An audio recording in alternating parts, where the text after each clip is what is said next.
ముస్లిం సమాజానికి దీనికి ఏ విధమైన సంబంధం లేదు. అది కేవలం ఒక మతోన్మాది చేసిన పని. యేసుక్రీస్తు విగ్రహం అసలు పెట్టకూడదు. ఫస్ట్ ఎవరైనా యేసుక్రీస్తు విగ్రహం తీసుకొచ్చి నా ఇంటి ముందు పెడితే నేను దాన్ని బాలగొడతా బ్రదర్. శివలింగం అంటే అది కాదు అని ఎవరితో చెప్పించండి, ఆధారం చూపించమనండి, నేను ఆధారాలతో వస్తాను. దేనికైనా సిద్ధం, దేనికైనా సిద్ధం, దేనికైనా సిద్ధం. 6 కోరికలు కలిగి నీలాగా నాలాగా పాపం చేసి నీలాగా నాలాగా బతికి నీలాగా నాలాగే చచ్చిపోతే వాడు మనిషి అవుతాడు, కానీ దేవుడు ఎలా అవుతాడు? కానీ కొండను ఎత్తుకొచ్చిన కొండను చూపెడుతున్నారు, కానీ ఆ సంజీవని అనేది ఏదో తెలుసుకోలేని ఆయన స్థితిని చెప్పలేకపోతున్నారు ఎవరు. బుక్స్ తీసుకొని ఆ విషయాలు ఎక్కడ రాస్తున్నాయి, ఎవరి గ్రంథంలో రాస్తున్నాయి మొత్తం చూపెడతాం. నేను చెప్పింది ఒక్కటి అబద్ధం అని చెప్పానండి, ఒక్కటే, ఇన్ని కూడా కాదు. అజయ్ బాబు చెప్పినటువంటి కథల్లో ఒకటి అబద్ధం అని చెప్పానండి. Hello guys, welcome to our channel. నేను మీ తేజ. ప్రస్తుతం మనతో పాటు పాస్టర్ అజయ్ గారు ఉన్నారు, ఆయనతో మాట్లాడదాం. నమస్తే. నమస్తే సార్. సో ఇప్పుడు మీరు అడ్వకేట్గా మాట్లాడతారా, లేకపోతే ఒక పాస్టర్గా మాట్లాడతారా, లేకపోతే ఒక భారతీయుల్లా మాట్లాడతారా? నేను భారతీయుడిలాగానే మాట్లాడతాను. ఓకే, నేను ఏం అడిగినా ఆ ప్రశ్నకి ఖచ్చితంగా మీరు సమాధానం చెప్తారు. దైవ సాక్షిగా తప్పనిసరిగా ఉన్నది ఉన్నట్లుగా చెప్తాను. సో భారతీయుడిగా మాట్లాడుతున్నారు కాబట్టి. అవును. సో రీసెంట్గా ముత్యాలమ్మ టెంపుల్ ఇష్యూ ఒకటి జరిగింది హైదరాబాద్లో. సో దానికి సంబంధించి మీరు ఒక మీటింగ్ పెట్టారు, CMDF అని చెప్పి. కొంతమంది క్రిస్టియన్స్, కొంతమంది ముస్లిమ్స్ వచ్చారు. అక్కడెక్కడ మాకు హిందువులు కనిపించలేదు. ఏంటి ఆ మీటింగ్ ఉద్దేశం ఏంటి అసలు? హైదరాబాద్ పట్టణంలో ముత్యాలమ్మ టెంపుల్లో ముత్యాలమ్మ విగ్రహాన్ని సలీం అనే ఒక కుర్రాడు పడగొట్టిన సందర్భాన్ని మనం చూసాం. ఆ తర్వాత హైదరాబాద్లో అది చాలా పెద్ద ఇష్యూ అయింది. శాంతి భద్రతలు తలెత్తే సమస్య ఏర్పడింది. దాదాపు లాఠీ చార్జ్ జరిగింది. ఒకవైపు వాళ్ళు మసీదుని కూలుస్తామని బయలుదేరారు, అందువల్లనే లాఠీ చార్జ్ చేయాల్సి వచ్చిందని పోలీసులు చెప్పారు. కొంతమంది మీద మర్డర్ కేసులు కూడా నమోదు చేశారు. హిందూ సంఘాలు వాళ్ళ ఆగ్రహాన్ని తెలియచేశారు. అక్కడ సహజంగా వాళ్ళు మాట్లాడేటప్పుడు వాడిని మాకు అప్పగించండి, ముత్యాలమ్మ టెంపుల్కి మేము బలిస్తాం, వాడిని మాకు అప్పగించండి, వాడి కార్యాన్ని ఇక్కడే కొరుక్కొని తింటాం, వాడిని మాకు అప్పగించండి, వాడి తల నరుకుతాం అనుకుంటూ మాట్లాడారు. ముత్యాలమ్మ టెంపుల్లో ఉన్న విగ్రహం మీద ఎవడైతే దాడి చేశాడో చట్ట ప్రకారంగా వాడికి ఇంకొకడు ఇలాంటి పని చేయాలంటే భయం అనిపించే శిక్ష పడాలి. ఒక పాస్టర్గా నేను అదే చెప్తున్నాను. అతనికి ఆల్రెడీ శిక్ష పడింది. ఇంతకుముందు అదే విధంగా చేశాడు, బయటికి రిలీజ్ అయ్యాడు, మళ్ళీ అదే పని చేస్తాడు. ఇది మూడోసారి. ఇప్పుడు ఏం చేయాలి చెప్పండి? అడ్వకేట్గా అదే చెప్తున్నాను, భారతీయుడిగా కూడా అదే చెప్తున్నాను. నేనేమంటానంటే ఇంకొకసారి ఇలాంటి పని చేయాలంటే వాడికి భయం అనిపించాలి. వాడికి పడే శిక్షను చూసిన తర్వాత అలాంటి ఆలోచన మనసులోనికి రావాలన్నా ఇంకొకటికి భయం అనిపించాలి. అలాంటి శిక్ష విధించాలి. చట్టాలు అలా మార్చబడాలని నేనంటాను. రెండోది బ్రదర్, ఇక్కడ తప్పు చేసింది ముస్లిమే, కానీ ముస్లిం సమాజం అంతా కూడా తప్పు చేసిందంటే మాత్రం అది అంగీకరించే విషయం కాదు. ఎందుకంటే ఈ ఇన్సిడెంట్ జరగగానే కొంతమంది ముస్లిం మత పెద్దలు మసీదుల దగ్గర మీటింగ్ ఏర్పాటు చేసి వాడిని తప్పనిసరిగా శిక్షించండి, మీకు శిక్షించడం చేతకపోతే వాడిని మాకు అప్పగించండి, నడి రోడ్డు మీద వాడిని ఉరిదీయండి అని చెప్పి మాట్లాడారు. మాట్లాడుతూ వాళ్ళు ఏమడిగారంటే, ముత్యాలమ్మ విగ్రహాన్ని పడగొట్టిన వాడు ముస్లిం కాబట్టి ముస్లింలందరూ వాడిని వెనకేసుకొస్తారని మీరు అనుకోవద్దు. మా ముస్లిం సమాజానికి వాడికి ఏ విధమైనటువంటి సంబంధం లేదు. దాన్ని మీరు అంగీకరిస్తారా? డెఫినెట్ గా, తప్పనిసరి, పక్కా పక్కా. ముస్లిం సమాజం మొత్తం కూడా కావాలని చేసిన పని కాదు అది, ఎవరో ఒక మతోన్మాది చేసిన పని అది. దాన్ని మీరు ఖచ్చితంగా ఒప్పుకుంటారు? ఖచ్చితంగా ఒప్పుకుంటారు. ముస్లిం సమాజానికి దీనికి ఏ విధమైన సంబంధం లేదు, అది కేవలం ఒక మతోన్మాది చేసిన పని. మరి ఇంతకుముందు 2 సార్లు చేసినప్పుడు మరి అప్పుడేమయ్యారు వీళ్ళందరూ? ఎక్కడ జరిగింది 2 సార్లు? ముంబైలో జరిగినప్పుడు ఆ రాష్ట్ర ప్రభుత్వం చర్యలు తీసుకోవాలి. తెలంగాణలో జరగలే. తెలంగాణలో జరిగిన ఎక్కడైనా ఒకటే మొత్తం కదా, ఎక్కడైనా ఒకటే మొత్తం. అదే మరి అక్కడ మాత్రం ఏమైంది అంటున్నా, వాళ్ళ వేరు వీళ్ళ వేరు. జరిగిన ఇన్సిడెంట్ ఇక్కడ ఇతను వచ్చి ఇక్కడ ఈ ఇన్సిడెంట్ జరిపే వరకు మనకు తెలియదు కదా, అతను ఎవరో కూడా తెలియదు కదా మనకి. మన తెలంగాణకి సంబంధించిన వ్యక్తి కాదు. మన తెలంగాణలో ఇలాంటి ఇన్సిడెంట్ ఇంతకు ముందు అతను జరపలేదు. మన తెలంగాణలో ఉన్నటువంటి వ్యక్తి కాదు. మనకు ఎలా తెలుస్తుంది అతను చేసింది? చట్ట ప్రకారంగా అక్కడ ఏదైనా చేస్తుంటే అక్కడుంటే ప్రభుత్వాలు చర్య తీసుకోవాలి అతని మీద. ఇక్కడ ఈ ఇన్సిడెంట్ జరగడం అతను చేయటం మొదటిసారే కదా, ఇదేం రెండోసారి మూడోసారి చేయలేదు కదా ఆయన. అసలు వాడు ఎవడో కూడా తెలియదు ఇక్కడ ప్రజలకి. ఉమ్, ఆ ఇన్సిడెంట్ జరిగిన తర్వాత వాడిని పట్టుకొని తన్నిన తర్వాత పోలీసులు వాడిని అరెస్ట్ చేసిన తర్వాత మతిస్థిమితం లేకుండా చేశాడు అని ఒక రిపోర్ట్ వచ్చిన తర్వాత అలా తనడం కరెక్టా? కరెక్ట్ ఒక అంటే కొన్ని- అమ్మవారిని దైవంగా భావించే ఒక విగ్రహాన్ని అలా గుండెల మీద తన్ని కింద పాడేసి కాళ్ళతో తొక్కడం ఎంతవరకు కరెక్ట్? అది కరెక్ట్ కాదు బ్రదర్. దాన్ని ఎవరు కూడా అంగీకరించరు. నేనే కాదు, ఎవడూ అంగీకరించడు. నేను స్పష్టంగా ఒక విషయం చెప్పాలనుకుంటున్నా బ్రదర్. ఒక పాస్టర్ ఎవరి గారు ఖండిస్తారా? విశ్వాసం నేను ఖండిస్తున్నానండి, పూర్తిగా మ్మ్. ఖండిస్తున్నాను. అది తప్పు. ముత్యాలమ్మ విగ్రహమే కాదండి, హనుమంతుడి విగ్రహమే కాదు, వినాయకుడి విగ్రహమే కాదు. హిందువులు విగ్రహారాధన చేస్తారు, వాళ్ళ విగ్రహాల్లోనే దేవుళ్ళను చూసుకుంటారు. అది వాళ్ళ విశ్వాసం, వాళ్ళ భక్తి, వాళ్ళ నమ్మకం. ఉమ్, నీకు ఇష్టం లేదు విగ్రహాల జోలికి నువ్వు వెళ్ళాల్సిన అవసరమే ఉంది. ఉమ్, నీకు విగ్రహం మీద నమ్మకం లేదు, నువ్వు విగ్రహం జోలికి ఎందుకు వెళ్ళాలి అంటున్నాను నేను. నువ్వు చేసింది తప్పు, 100కి 100 పాళ్ళు తప్పు. దానికి సరైన శిక్ష విధించాలి. నేనేమంటున్నానంటే ఓ సంవత్సరం 2 సంవత్సరాలు జైల్లో పెట్టి వదిలేస్తే మళ్ళీ అదే పని చేస్తాడు వాడు. జీవితంలో ఇంకోసారి అలాంటి తప్పు చేయాలంటే భయపడేలాగా చర్యలు తీసుకోవాలి బ్రదర్. ఇక్కడ ఎందుకంటే మతం అనేది వ్యక్తికి సంబంధించిన విషయం. అదే ఎలాంటి చర్యలు తీసుకోవాలి? అది చట్టబద్ధంగా ఎలాంటి చర్యలు తీసుకోవాలి అన్నది కోర్టులు చెప్పాలి బ్రదర్. మనం ఎలా చెప్తాం దానికి? ఉమ్. జడ్జి గారిని కాదు కదా, నేను జడ్జి గారు చెప్పాలి ఆ విషయం. ఒకవేళ క్రిస్టియన్కి సంబంధించి యేసు ప్రభు గారిది కానీ లేకపోతే ఆయన సిలువన్ కానీ ఇట్లానే చేస్తే అప్పుడు మీ రియాక్షన్ ఎట్లా ఉంటుంది? అసలు మీకు ఇక్కడ ఒక విషయం చెప్పాలి నేను, మీరు అంగీకరిస్తారు లేదు. యేసుక్రీస్తు విగ్రహం చర్చ్ అప్పుడు కూడా ముందు ఇట్లానే వినండి brother. చట్టం చట్టం ఆ, లేదు చూసుకుంటుందని లేదు, చెప్తారా? వినండి బ్రదర్. యేసుక్రీస్తు విగ్రహం అసలు పెట్టకూడదు ఫస్ట్. ఉమ్. మరీ విగ్రహం పెట్టకూడదు ఫస్ట్. చర్చిల ముందు ఉంటాయిగా. చర్చిల ముందు విగ్రహాలు పెడుతుంటారు కదా. ఇప్పుడు చాలా మంది అడుగుతున్న ప్రశ్న కూడా ఏంటంటే, ఉమ్. మీరు కూడా యేసుక్రీస్తు ప్రభు విగ్రహాన్ని పెట్టి పూజ చేస్తూ ఉంటారు కదా, మరైతల్లి విగ్రహం పెట్టి పూజ చేస్తూ ఉంటారు కదా, మళ్ళీ మీరే విగ్రహారాధన లేదు అంటారు. ఎలా అని అంటే, ఇప్పుడు హిందుత్వంలో కొన్ని వర్గాలు ఉన్నాయి కదా బ్రదర్. శైవులని, ఉమ్. వైష్ణవులని, ఉమ్. అలాగే రామ భక్తులని, హనుమాన్ భక్తులని, ఉమ్. ఎలా అయితే వాళ్ళకు ఒక రకమైనటువంటి భావజాలం ఉంటుందో హిందుత్వంలో, క్రైస్తవ్యంలో కూడా రోమన్ క్యాథలిక్ అనే ఒక వర్గం ఉంది. ఉమ్. వాళ్ళు ఏం చేస్తారంటే యేసుక్రీస్తు ప్రభు స్వరూపాన్ని ప్రతిమలాగా మార్చాలని ప్రయత్నించారు. వాళ్ళు ఏ దేశానికి వెళితే ఆ దేశంలో ఉండే ఆచారాలు సాంప్రదాయాల్లోనికి క్రైస్తవ్యాన్ని తీసుకెళ్ళడం కోసం ప్రయత్నం చేస్తూ ఉంటారు వాళ్ళు. ఉమ్. యేసుక్రీస్తు ప్రభు విగ్రహం అలా వచ్చింది. ఉమ్. యేసుక్రీస్తు ప్రభు విగ్రహంతో పాటు మరీ తల్లి విగ్రహం కూడా అలాగే వచ్చింది. ఇది మాత్రమే కాదు బ్రదర్. మీరు అయ్యప్ప మాల వేస్తే వాళ్ళు బ్రదర్ మాల అంటారు. మీరు రోడ్డు మీద నడుచుకుంటూ వెళ్తూ ఉంటారు చెప్పులు లేకుండా, వీళ్ళు కూడా అలాగే రోడ్డు మీద నడుచుకుంటూ పోతూ ఉంటారు. మీరు కొబ్బరికాయలు కొడతారు, వాళ్ళు కొబ్బరికాయలు కొడతారు. మీరు తల నేలాలు ఇస్తారు, వాళ్ళు కూడా తల నేల. బైబిల్లో ఉండదు బ్రదర్. దేవుని విగ్రహం ఎవడు తయారు చేయకూడదని బైబిల్ చెప్తుంది. ఉమ్. ఎందుకంటే దేవుడు ఆత్మ, ఆయన విగ్రహం కాదు కాబట్టి. మనిషి తన చేతులతో దేవుణ్ణి తయారు చేయడం అనేది జరిగే పని కాదు. ఉమ్. దేవుడు మనిషిని తయారు చేశాడే తప్ప మనిషి దేవుణ్ణి తయారు చేయలేడు. కనుక భూమి మీద కానీ ఆకాశంలో కానీ ఎవ్వడు కూడా నా ప్రతిమని తయారు చేయడానికి వీల్లేదు అని చెప్పాడు దేవుడు. ఉమ్. అది పూర్తి వ్యతిరేకమైంది అది క్రైస్తవ్యానికి. యేసుక్రీస్తు విగ్రహం క్రైస్తవ్యానికి వ్యతిరేకమైంది, మరే విగ్రహం క్రైస్తవ్యానికి వ్యతిరేకమైంది. ఉమ్. ఎవరైనా యేసుక్రీస్తు విగ్రహం తీసుకొచ్చి నా ఇంటి ముందు పెడితే నేను దాన్ని పగలగొడతా బ్రదర్. ఉమ్. నేను దాన్ని పగలగొడతాను. అదేంటి మీరు? ఏనండి బ్రదర్, ఉమ్. యేసుక్రీస్తు ప్రభు విగ్రహం అని ఎవరైనా తీసుకొచ్చి అక్కడ పెడితే నేను దాన్ని బాలగొడతాను. ఇది మరీ విగ్రహం అని ఎవరైనా తీసుకొచ్చి నా ఇంటి దగ్గర పెడితే నేను దాన్ని బాలగొడతాను. ఉమ్. ఎందుకంటే నాకు సంబంధించినంత వరకు రాముడు విగ్రహం అయినా, క్రీస్తు విగ్రహం అయినా, ఉమ్. అల్లా విగ్రహం అయినా, ఉమ్. మరీ విగ్రహం అయినా, సీత విగ్రహం అయినా, విగ్రహమే. ఉమ్. అది మనిషి చేత తయారు చేయబడింది. ఉమ్. దానికి ప్రాణం ఉండదు, అందులో ఆత్మ ఉండదు. నేను దేవుణ్ణి ఆరాధించేటప్పుడు మధ్యలో నాకు ఈ విగ్రహం ఎందుకు? విగ్రహంతో నాకు అవసరమే ఉంది? మీరు బాలగొట్టడం కాదు, నేనే బాలగొడతాను. నాకేముంది విగ్రహాన్ని? అసలు విగ్రహాల గురించి ఆ బైబిల్లో ఏమని రాస్తుంది, ఖురాన్లో ఏమని రాస్తుంది? మీకు రెండు తెలుసు అని నేను అనుకుంటున్నా. మనం అంటే విగ్రహాలు నేను విన్నాను, బ్రదర్, పగలగొట్టాలి అని రాస్తుందంట కదా. ఇప్పుడు విగ్రహాల గురించి మీరు అడిగిన ప్రశ్నకు నేను సమాధానం చెప్పడానికి ముందు ఉమ్. ముత్యాలమ్మ టెంపుల్కి సంబంధించినటువంటి విషయంలో ఒక క్లారిటీ కూడా మీకు నేను ఇవ్వాలి. ఓకే. CMDF మీటింగ్ మీరు ఎందుకు పెట్టారు అని అడిగారు. అవును. అక్కడ క్రైస్తవులు ముస్లింలు మాత్రమే ఉన్నారు, హిందువులు ఎవరు కనబడలేదు అని మీరు అడిగారు. ఉమ్. నేనేమంటున్నానంటే, హైదరాబాద్లో అనుకోకుండా జరిగినటువంటి సంఘటన కావచ్చు, ఉద్దేశపూర్వకంగా జరిగినటువంటి సంఘటన కావచ్చు, అది అక్కడితో ఆగల. రాష్ట్రంలో అనేక ప్రాంతాలకు విస్తరించింది అది. అవును. ఈ ఇన్సిడెంట్ జరగగానే ఆంధ్ర రాష్ట్రంలో చిత్తూరు జిల్లాలో ములకలపాడు అనే గ్రామంలో హనుమాన్ టెంపుల్ని పేల్చేశారు బాంబు పెట్టి. ఉమ్. యూట్యూబ్ ఛానల్స్లో కూడా చాలా హిందూ యూట్యూబ్ ఛానల్స్ ఉన్నాయి, మీకు తెలుసు ఆ విషయం. ఉమ్. ఆ ఛానల్స్లో క్రిస్టియన్ కూడా ఉన్నాయి. ఉన్నాయి, క్రిస్టియన్స్ ఉన్నాయి, ముస్లిమ్స్ ఉన్నాయి, హిందూస్ ఉన్నాయి. ఆ ఛానల్స్లో పెద్ద ఎత్తున డిస్కషన్ జరిగింది. ఉమ్. ఇక్కడ ఒక్క చోటే జరిగిందంటే తాత్కాలికంగా అనుకోకుండా కాకతాళీయంగా జరిగింది అనుకోవచ్చు. కానీ ఎందుకని మరొక చోట కూడా ఇలాంటి ఇన్సిడెంటే జరిగింది?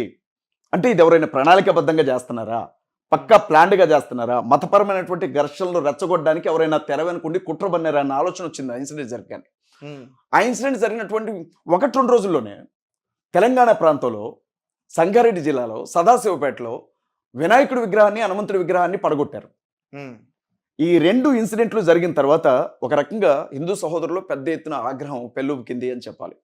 అసలు మా విగ్రహాల మీద దాడి చేసేది ఎవడాడు, మా విగ్రహాలను టార్గెట్ చేస్తున్నది ఎవడు? ఒక హిందువు ఆ పని చేయడు, మరెవడు చేయాలి? చేస్తే క్రైస్తవుడు చేయాలి, లేకపోతే ముస్లిం చేయాలి. చేస్తున్నది ఎవడో వాడిని బయటకు తీయండి అని చెప్పి పెద్ద ఎత్తున హైదరాబాద్లో జరిగినట్లుగానే ర్యాలీలు జరిగాయి. జరిగినప్పుడు పోలీసులకి ఇది పెను సవాలైంది. ఎందుకంటే తెలంగాణలో కాంగ్రెస్ గవర్నమెంట్ ఉంది, కానీ ఆంధ్రాలో మాత్రం కూటమి గవర్నమెంట్ ఉంది. అక్కడ చంద్రబాబు నాయుడు గారు పక్కా హిందూ, ఆయన ముఖ్యమంత్రి. పవన్ కళ్యాణ్ గారు ఆయన సనాతన ధర్మ రక్షకుని అవతారం ఎత్తినటువంటి పుణ్యపురుషుడు, ఆయన హిందూ, మీకు తెలుసా విషయం. వెంటనే ఎంక్వైరీ వేశారు. ఇప్పుడు జగన్మోహన్ రెడ్డి లేడు ఆంధ్రాలో. జగన్మోహన్ రెడ్డికి 11 మంది ఎమ్మెల్యేలు, జగన్ చెప్తే కానిస్టేబుల్ కూడా వెండి ఇప్పుడు అక్కడున్న పరిస్థితిలో. సో పోలీస్ డిపార్ట్మెంట్ ఎంక్వైరీ చేశారు. ఎంక్వైరీ చేసిన తర్వాత అప్పటి వరకు ఆ ములకలపాడు ఆ ప్రాంతంలో, ఆ చిత్తూరు జిల్లాలో ఎలాంటి పరిస్థితులు ఉన్నాయంటే, ముస్లిమ్స్ కనపడ్డా అనుమానంగా చూశారు, ఈడేమన్నా ఉంటాడా. క్రిస్టియన్స్ కనపడ్డా అనుమానంగా చూశారు, వీడేమన్నా ఉంటాడా. మా హనుమాన్ టెంపుల్ని ఎవడరా.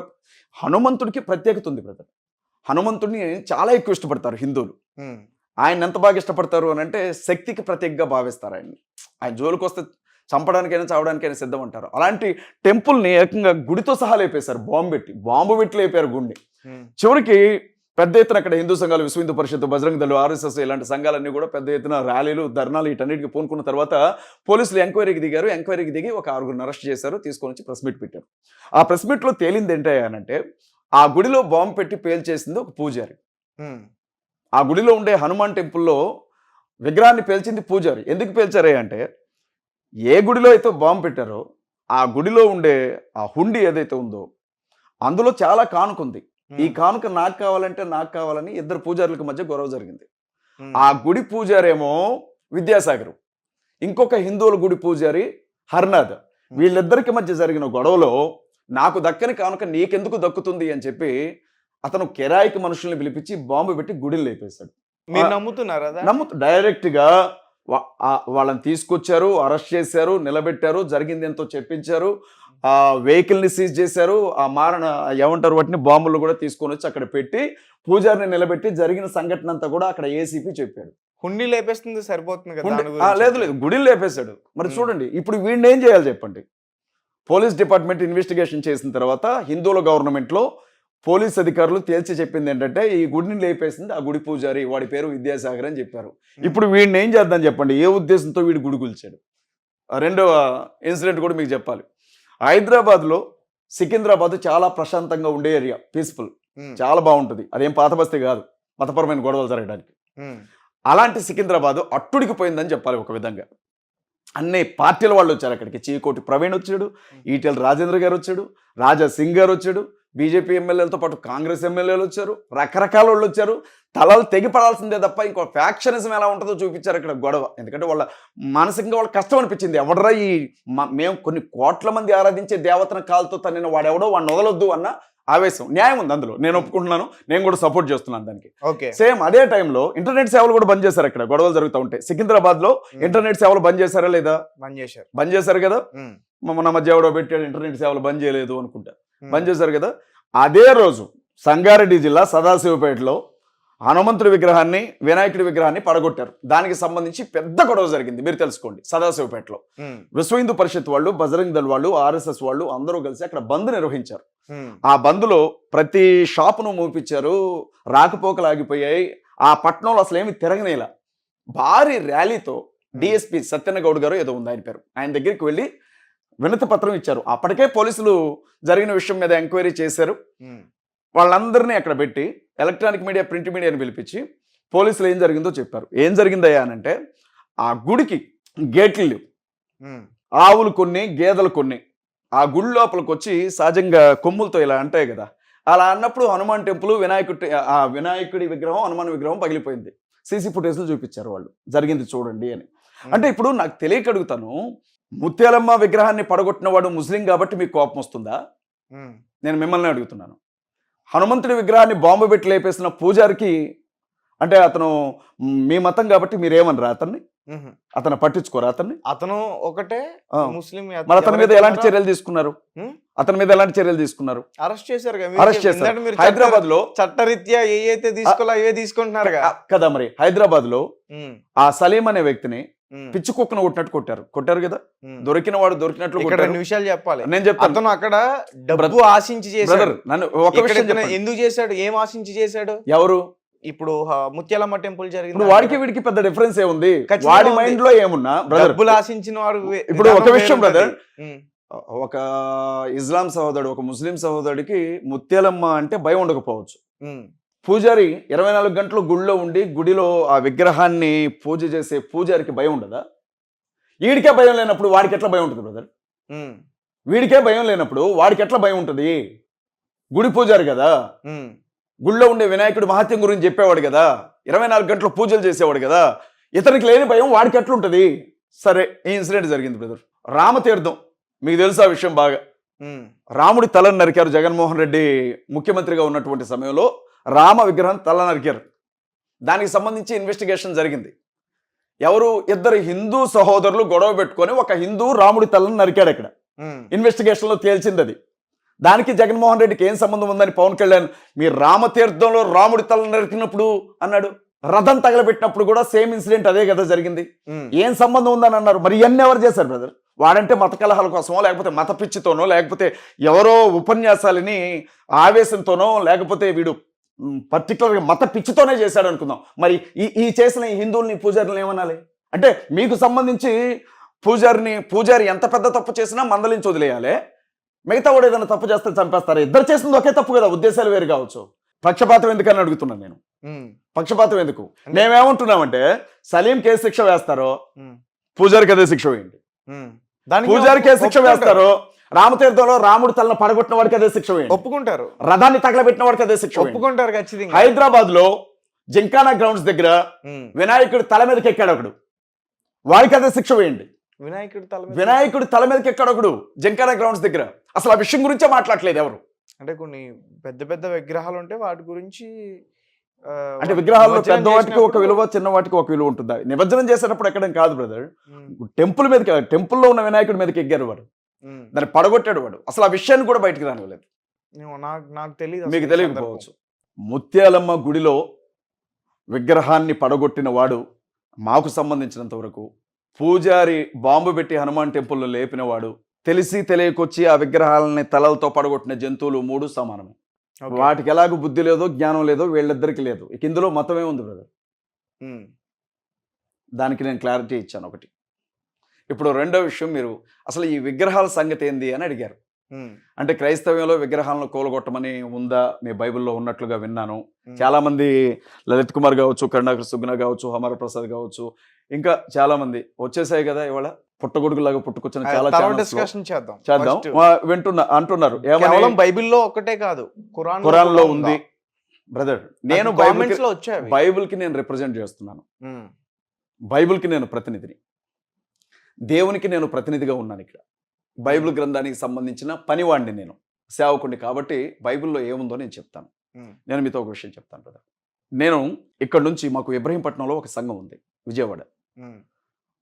రోజు ఆదివారం ఖమ్మంలో సర్వీస్ జరగడం కంటే ముందు ఇబ్రహీంపట్నం వెళ్ళి ఇబ్రహీంపట్నం నుంచి ఇక్కడికి వచ్చేవాడిని. వెళ్ళేటప్పుడు నా కారులో నేను వెళ్ళేటప్పుడు నా కారు డ్రైవరు హిందూ. అతను ఏమన్నాడంటే, ఆ వెళ్ళేదారిలో దాదాపు ఒక 100 అడుగులో 150 అడుగులో ఒక పెద్ద విగ్రహం ఉంటుంది, హనుమంతుడి విగ్రహం. మీకు ఐడియా ఉందో లేదో. ఆ టెంపుల్ దగ్గరికి వెళ్ళగానే అతను వెళ్ళేటప్పుడు చూసి దండం పెట్టేవాడు, వచ్చేటప్పుడు చూసి దండం పెట్టేవాడు. నన్ను అడిగాడు, అన్నా చూడన్నా ఎంత గొప్ప దేవుని విగ్రహము, అసలు అద్భుతంగా ఉంది అని అన్నాడు. అని దండం పెడుతుంటే నేను అన్నాను కదా, నేనేమన్నానంటే, నిజమే కానీ దండం పెడితే ఈ విగ్రహాన్ని తయారు చేసిన వాడికి పెట్టాలన్నాను నేను. ఆ విగ్రహానికి కాదు దండం పెట్టింది. నువ్వు దండం పెట్టాలనుకుంటే దాన్ని అట్లా తయారు చేసిన వాడికి పెట్టాలి. ఎందుకంటే దానికి సృష్టికర్త ఒకడు ఉన్నాడు. దాన్ని తయారు చేసిన వాడే దానికి సృష్టికర్త. నువ్వు నేను వెళ్ళి విగ్రహానికి దండం పెట్టడం కాదు. ఒకవేళ వాటికి ప్రాణం ఉంటే విగ్రహాలే తయారు చేసిన మనిషికి దండం పెట్టాలి. నువ్వు నన్ను ఇలా తయారు చేసావు, అందులో ఉన్నది కొంత సిమెంటు, కొంత ఇసుక, కొంత రాయి, కొంత ఇనుము, వెండి కావచ్చు, బంగారం కావచ్చు, ఎక్కడ పడిపోయి ఉంటే వాటిని తీసుకొచ్చి ఒక చోట పెట్టి దానికి ఒక రూపం ఇచ్చి వాటిని నిలబెట్టి వాటిని ప్రాణ ప్రతిష్ఠ చేసే వరకు అన్ని మనుషులే చేసింది. వాటంతటికి వచ్చి నిలబడి ఉంటే మనం వాటికి దండం పెట్టొచ్చు. కానీ ఇక్కడ ఒక శిల్పి తయారు చేశాడు. అందులో ఒక టాపీ మేస్త్రి ఉన్నాడు, అందులో ఒక కమ్మరాయన ఉన్నాడు, అందులో ఒక పని చేసేవాడు శిల్పి ఉన్నాడు. వీళ్ళందరూ ఉన్నారు. వీళ్ళకి దండం పెట్టాలి, దానికి పెట్టడం కాదని చెప్పాను నేను. ఇప్పుడు మీరు సిలువను చూసి ప్రేయర్ చేస్తారా? చేయం మేము. సిలువను చూసి ప్రేయర్ చేయం. దేవునికి మాత్రమే ప్రేయర్ చేస్తాం మేము. ఆత్మకు సిలువలు కూడా పెడతారు కదా ఎవరికి? చర్చిల పైన. అదొక జ్ఞాపకంగా చూపి యేసుక్రీస్తు ప్రభు ఈ సిలువ మీద మరణించాడు. సిలువేం మారలా, సిలువ అలాగే ఉంటుంది. చెక్కతో చేసినా, కర్రతో చేసినా, రాయితో చేసినా, బంగారంతో చేసినా సిలువ అంటే అడ్డుకర్ర, నిలువు కర్ర. దాన్ని అలా పెడతారు అంతే. దానికి ఎవడు పూజ చేయడు. సిలువకి ఎవడు పూజ చేయడు బ్రదర్. మెడలో దండలు వేసుకుంటారుగా మరి. అంటే మెడలో దండలు వేసుకుంటారు అని అంటే మెడలో దండ వేసిన వాడికి దండం పెడతారు. ఇప్పుడు హిందూ సహోదరులు దండకు వాల్యూ బ్రదర్, ఒక విషయం చెప్తున్నాను అండి. హిందూ సహోదరులు పెళ్ళైన తర్వాత మంగళసూత్రాలు మెడలో వేసుకుంటారు. ఆడపిల్లలు మంగళసూత్రాలు వేస్తారు కదా, వాటికి పూజ చేస్తారు వెళ్ళి జనాలు. అది వాళ్ళ పద్ధతి. మెడలో దండలు వేసుకోవాలా, నెత్తి మీద సిలువ గుర్తు పెట్టుకోవాలా, సిలువ ఉంగరం పెట్టుకోవాలా, చెప్తున్నా కదా బ్రదర్. ఇవన్నీ కాపీ పేస్ట్ వ్యవహారాలు ఇవన్నీ కూడా. మీరు మెడలో హనుమంతుడు బొమ్మ వేస్తే, మీరు మెడలో శివుడు బొమ్మ వేస్తే, మరి మేము కూడా ఏదో ఒక బొమ్మ వేసుకోవాలి అన్నట్లు సిలువ గుర్తులు వేసుకొని తిరుగుతూ ఉంటారు అంతే తప్ప దాన్ని బైబిల్ అంగీకరించలా. బైబిల్ ఎక్కడా కూడా ఆ విషయాన్ని చెప్పలా. ఇక విగ్రహం గురించి చెప్తాను బ్రదర్. విగ్రహం అంటే ఎందుకు మీ క్రైస్తవులకు అంత ద్వేషం అన్నది నీ ప్రశ్న. అవును. మీ ముస్లింలకు ఎందుకు అంత ద్వేషం అన్నది మీ ప్రశ్న. అవును. నేనేమంటానంటే, అంటే ఇది కూడా ఎందుకు అడుగుతున్నానంటే, మనుషుల్ని డైరెక్ట్గా ఏం చేయలేక, హిందువుల్ని డైరెక్ట్గా ఏం చేయలేక, చేతకాక ఈ రకంగా దాడి చేసి వాళ్ళ మనోభావాలను దెబ్బతీయాలనే ప్రయత్నం అని చెప్పి ఏం చేసినా బ్రదర్ హిందువులే చేయాలి. క్రైస్తవులకి ముస్లింలకి అంత సీన్ లేదు బ్రదర్. ఎందుకంటే ప్రార్థనా మందిరాలు పడగొట్టినా, బైబిల్ గ్రంథాలు తగలబెట్టినా, లేకపోతే రాష్ట్రాలను రావణ కాష్టం చేసినా, లేకపోతే కత్తులు పట్టుకొని దేవుని పేరుతో రోడ్ల మీద తిరిగినా, జయ శ్రీరామ్ అనుకుంటే కర్రలు పట్టుకొని తిరిగినా, 10 మందిని పట్టుకొని కొట్టినా, నడి రోడ్డు మీద నగ్నంగా ఊరేగించినా, అది హిందుత్వం వదిలే చేయాలి. క్రైస్తవులు ముస్లింలు చేయలేరు బ్రదర్. అది జరిగే పని కాదు. రెండోది అట్లా ఏం లేదు బ్రదర్. ఇది వ్యక్తిగతమైన ద్వేషం అసలే కాదు బ్రదర్. మీరు నన్ను సూటిగా ప్రశ్న అడిగారు, దానికి నేను సమాధానం చెప్తాను. విగ్రహం గురించి అడిగారు కాబట్టి మాకు సంబంధించినంత వరకు బ్రదర్, ఇప్పుడు సింపుల్గా ఒక మాట చెప్తాను, మీరే నాకు సమాధానం చెప్పండి. నేను మిమ్మల్ని అడుగుతాను.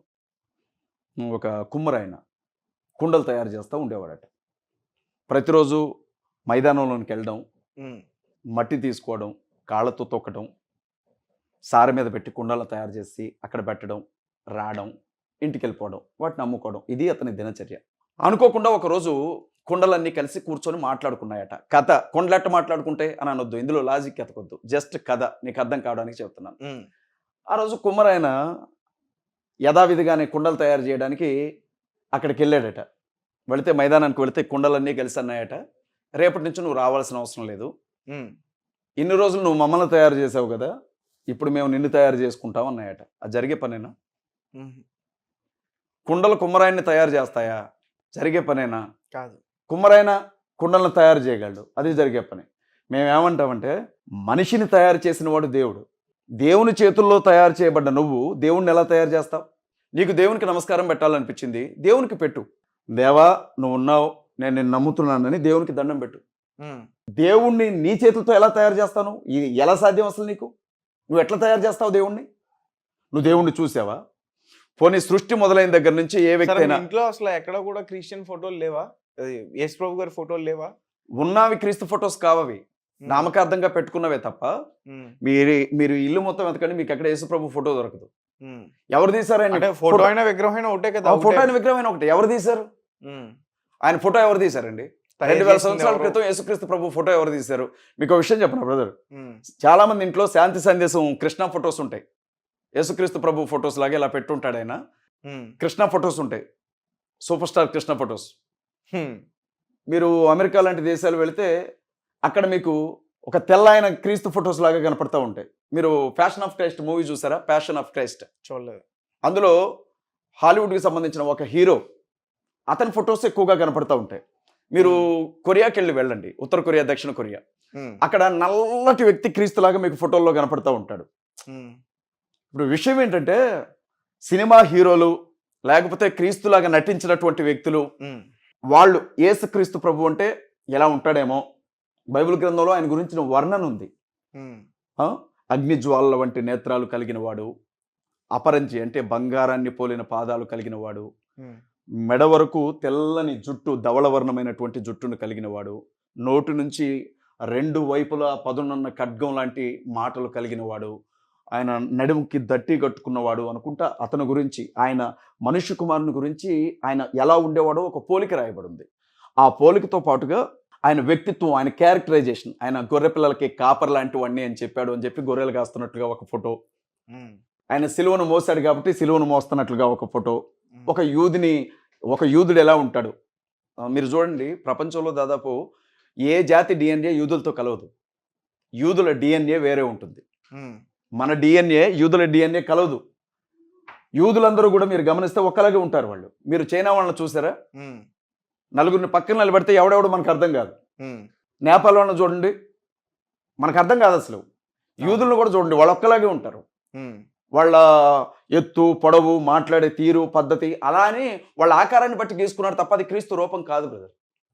బైబిల్ అందుకే అంటది ఎట్టి పరిస్థితుల్లో విగ్రహాన్ని తయారు చేయొద్దు. అది చాలా మందికి అర్థం కావాల్సిన విషయం ఏంటంటే మీరు రాముడి విగ్రహం పెట్టుకోవద్దు, లేకపోతే విష్ణు విగ్రహం పెట్టుకోవద్దు, హనుమంతుడి విగ్రహం పెట్టుకోవద్దు, దేవతల విగ్రహం పెట్టుకోవద్దు అని చెప్పలా ప్రభు. ఆయన ఏమన్నాడు అని అంటే నాకు మీరు విగ్రహాన్ని చేయొద్దు, ఎందుకంటే నేను విగ్రహంలో ఉండను, నన్ను విగ్రహంలో మీరు చూడలేరు. ఆకాశ మహాకాశములు పట్టజాలని వాడు మీరు తయారు చేసే గుడుల్లోనే ఆయన ఉండడు అని ఉంది బైబిల్లో. టెంపుల్స్లో ఆయన ఉండడు అని రాయబడి ఉంది చాలా స్పష్టంగా. అందుకే మేము విగ్రహాన్ని నమ్మం బ్రదర్. మీరు గమనించండి, బైబిల్లో విగ్రహం గురించి ఒక మాట రాయబడి ఉంటుంది, చెప్పనే ఉండను. ఏమనంటదంటే సాక్షాత్తు దేవుని ఆత్మ చెప్పే మాట, అది ప్రవక్త రాస్తాడు ఆయన చెప్పేటప్పుడు. ఏమనంటాడే విగ్రహాలను పూజించే వారికి తెలివి లేదు అని అంటాడు. అదేంటి ఇంత మాట అన్నాడు అని మనం చదివితే అక్కడ ఏమని ఉంటుందంటే ఒక వ్యక్తి అడవికి వెళ్తాడు, ఒక చెట్టును నరుకుతాడు, నరికిన చెట్టులో కొంత భాగాన్ని ఇంటికి తీసుకొని వచ్చి తనకు కావలసిన మంచాన్నో టేబుల్నో తయారు చేసుకుంటాడు. దానితోనే మాంసం కొట్టే మొద్దును తయారు చేసుకుంటాడు. మిగిలిన కొంత భాగాన్ని తీసుకొని వచ్చి పొయ్యిలో పెట్టి తగలబెట్టుకుంటాడు. అదే భాగాన్ని ఒక విగ్రహం లాగా చెక్కి దానికి దండం పెడతాడు. ఈ మనిషికి ఆలోచన ఉండదా అని అడుగుతుంది బైబిల్. అర్థమైందా? ఇప్పుడు మీరు తెలివైన వాడు కాదు అని చెప్పేసి అన్నారు కదా. ఎవరు? ఇప్పుడు అంటే ఎట్లా విగ్రహాలు పెట్టే వాళ్ళకి తెలివి ఉండదు అని చెప్పేసి అన్నారు. వాస్తవం బ్రదర్, అది అట్లా ఉండదు. ఇప్పుడు బైబిల్లో ఉందని చెప్పేసి ఉంది బ్రదర్. జ్ఞానం లేని వారు. రేవంత్ రెడ్డి ఎవరు? సీఎం. తెలివితేటలతోనే కదా అంత పై స్థాయికి వెళ్ళి సీఎం అయ్యాడు. ఈ లోక జ్ఞానం వేరు, దేవుని జ్ఞానం వేరు బ్రదర్. దైవ జ్ఞానం వేరు, మనిషి జ్ఞానం వేరు. దేవుడు చేసిన పని గురించి పరిశీలించడానికే శాస్త్రవేత్తలు పుట్టుకొని వచ్చారు. జీవితకాలం పరిశీలించిన దేవుని సృష్టిలోనే ఏదో ఒకటి కనిపెడతారు, వాళ్ళు లేనిదేం కనిపెట్టరు. దేవుడు చేసిన సృష్టిలోనే ఏర్పాటు చేయబడిన విధానంలో ఏదన్నా ఒకటి కనిపెట్టి ఇది ఎక్కడుంది, ఇది ఎక్కడుంది, దీనికి ఇది, దీనికి ఇది అని చెప్తారు తప్ప కొత్తగా వీళ్ళు కనిపెట్టేది ఉండదు. దైవ జ్ఞానం వేరు, మనిషి జ్ఞానం వేరు బ్రదర్. మరి పాస్టర్ అజయ్ బాబుకి అసలు భయం లేదా? మరి విగ్రహాన్ని పగలగొడతా అన్నారు ఇందాకడ యేసు ప్రభు గారిది. మీ వాళ్ళు మీ పైన అటాక్ చేస్తారేమో. మరి నేను రాముడు విగ్రహం పగలగొడతానని చెప్పలా, కృష్ణుడి విగ్రహం పగలగొడతాను, అదే క్రిస్టియన్స్ అటాక్ చేస్తారేమో అంటున్నా. ముత్యాలమ్మ విగ్రహం పగలగొడతానని చెప్పలా, విగ్రహాలను పగలగొట్టండి అని పిలుపును ఇవ్వాల. నాకు యేసుక్రీస్తు ప్రభు తెలుసు, ఆయన ఆత్మయ్య ఉన్నాడని తెలుసు. మోకాళ్ళ మీద కూర్చున్నా, నిలబడినా, కళ్ళు మూసుకున్నా, కళ్ళు తెరిచినా నేను ప్రార్థన చేస్తే ఆయన వింటాడని తెలుసు. నా ప్రార్థనకు సమాధానం వస్తుంది అని తెలిసినప్పుడు సిమెంట్తో తయారు చేసినవో, రాళ్లతో తయారు చేసినవో, ప్రాణం లేని బొమ్మలని నా ఇంటి ముందు నేను ఎందుకు పెట్టుకుంటాను? అంటే మీరు ఇప్పుడు ఏం చెప్తున్నారంటే విగ్రహాల్ని ఇష్టం ఉన్న వాళ్ళు పూజించవచ్చు, కానీ నేను మాత్రం పూజించను. బైబిల్ ఒప్పుకోదు విగ్రహారాధనకి. ఓకే, నేను బైబిల్ని నమ్ముతాను. యేసుక్రీస్తు ప్రభు విగ్రహానికి నమస్కరించే వారు ఎవరైనా మిగిలిన విగ్రహాలకు కూడా నమస్కరించుకోవచ్చు నిరభ్యంతరంగా. ఓకే, మరే విగ్రహాన్ని ఆరాధించే వారు ఎవరైనా మిగిలిన దేవీ దేవతల విగ్రహాలను కూడా ఆరాధించుకోవచ్చు నిరభ్యంతరంగా. మరి ఇప్పుడు మీటింగ్స్ ఇవన్నీ కూడా ఎందుకు పెడతారు? ఏ మీటింగ్స్? ఇప్పుడు మీరు మీటింగ్స్ పెడతారు కదా, చర్చ్ మీటింగ్స్. యేసుక్రీస్తు ప్రభు ఎవరింట్లో వాళ్ళే ఉండి ఆరాధించుకోవచ్చు. అందరూ మాకు అది ఆజ్ఞ తేజ. ఇప్పుడు విషయం ఏంటంటే గవర్నమెంట్ ఏదైనా ఒక స్కీమ్ని అనౌన్స్ చేస్తుంది అనుకో, అది ఫ్యామిలీలో ఉండే వాళ్ళకు ఉపయోగపడుతుంది అనుకో. నాకు ఆ విషయం తెలిస్తే నా ఫ్యామిలీస్ అన్నిటికీ చెప్తాను కదా, నా బంధువులకి, స్నేహితులకి. ఇప్పుడు పోలియో చుక్కలకి మందు వచ్చింది అన్న విషయం, చిన్నపిల్లలకి వ్యాక్సిన్ వేయించాలన్న విషయం అందరికీ చెప్తాం కదా. కరోనా వ్యాక్సిన్ వచ్చింది, వ్యాక్సిన్ వేయించండి అందరికీ చెప్తాం కదా. అలాగే పాపానికి ఒక మందు కనబడింది, పాపానికి ఒక మందు కనుగొనబడింది. అది యేసుక్రీస్తు ప్రభువు రక్తమే. ఆయన్ని నమ్మండి అని చెప్తాం మేము. నమ్మండి అని చెప్పడం తప్పు కాదుగా. నమ్మకపోతే చంపేస్తామంటే తప్పు. నమ్మకపోతే బతకనివ్వమంటే తప్పు. నమ్మకపోతే నీ అంతు తేలుస్తాం, వెలివేస్తామంటే తప్పు. నమ్మకపోతే తల్లబాల కొడతామంటే తప్పు. నమ్మకపోతే బయటికి ఈడుస్తామంటే తప్పు. కానీ నమ్మండి అంటే తప్పే ఉంది. మాకు ఆయన చెప్పాడు, మేము నమ్ముతున్నాం. ఓకే, మేము నమ్మిందే ప్రకటిస్తా ఉన్నాం. రైట్. Topic diversion okay. ఎటో వెళ్ళిపోతుంది. సో మరి ముత్యాలమ్మ టెంపుల్ విగ్రహం పగలగొట్టినప్పుడు ఈ పాస్టర్లందరూ ఏమయ్యారు? పైకి చెప్పడమే చెప్తారు కానీ మరి వాళ్ళు వచ్చి ఎందుకు ఖండించలేదు? ఎవరు అంటే ఖండించారు? ఖండించాలంటే మేము ఏం చేయాలని మీరు ఎక్స్పెక్ట్ చేస్తున్నారు? అట్లా చేయడం తప్పు. హిందువుల చెప్పాను కదా. యొక్క మనోభావాలు దెబ్బతింటే అని చెప్పాలి కదా.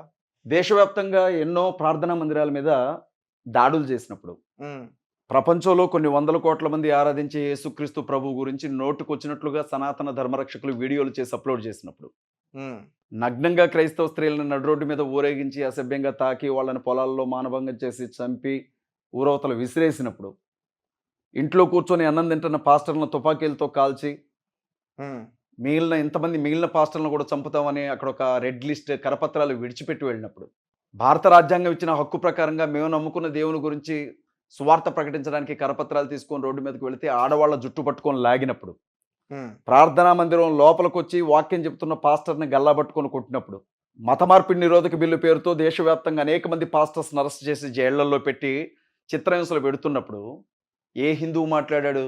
ఏ పూజారి మాట్లాడాడు? అది ఏ ఉంది. పీఠాధిపతి మాట్లాడాడు?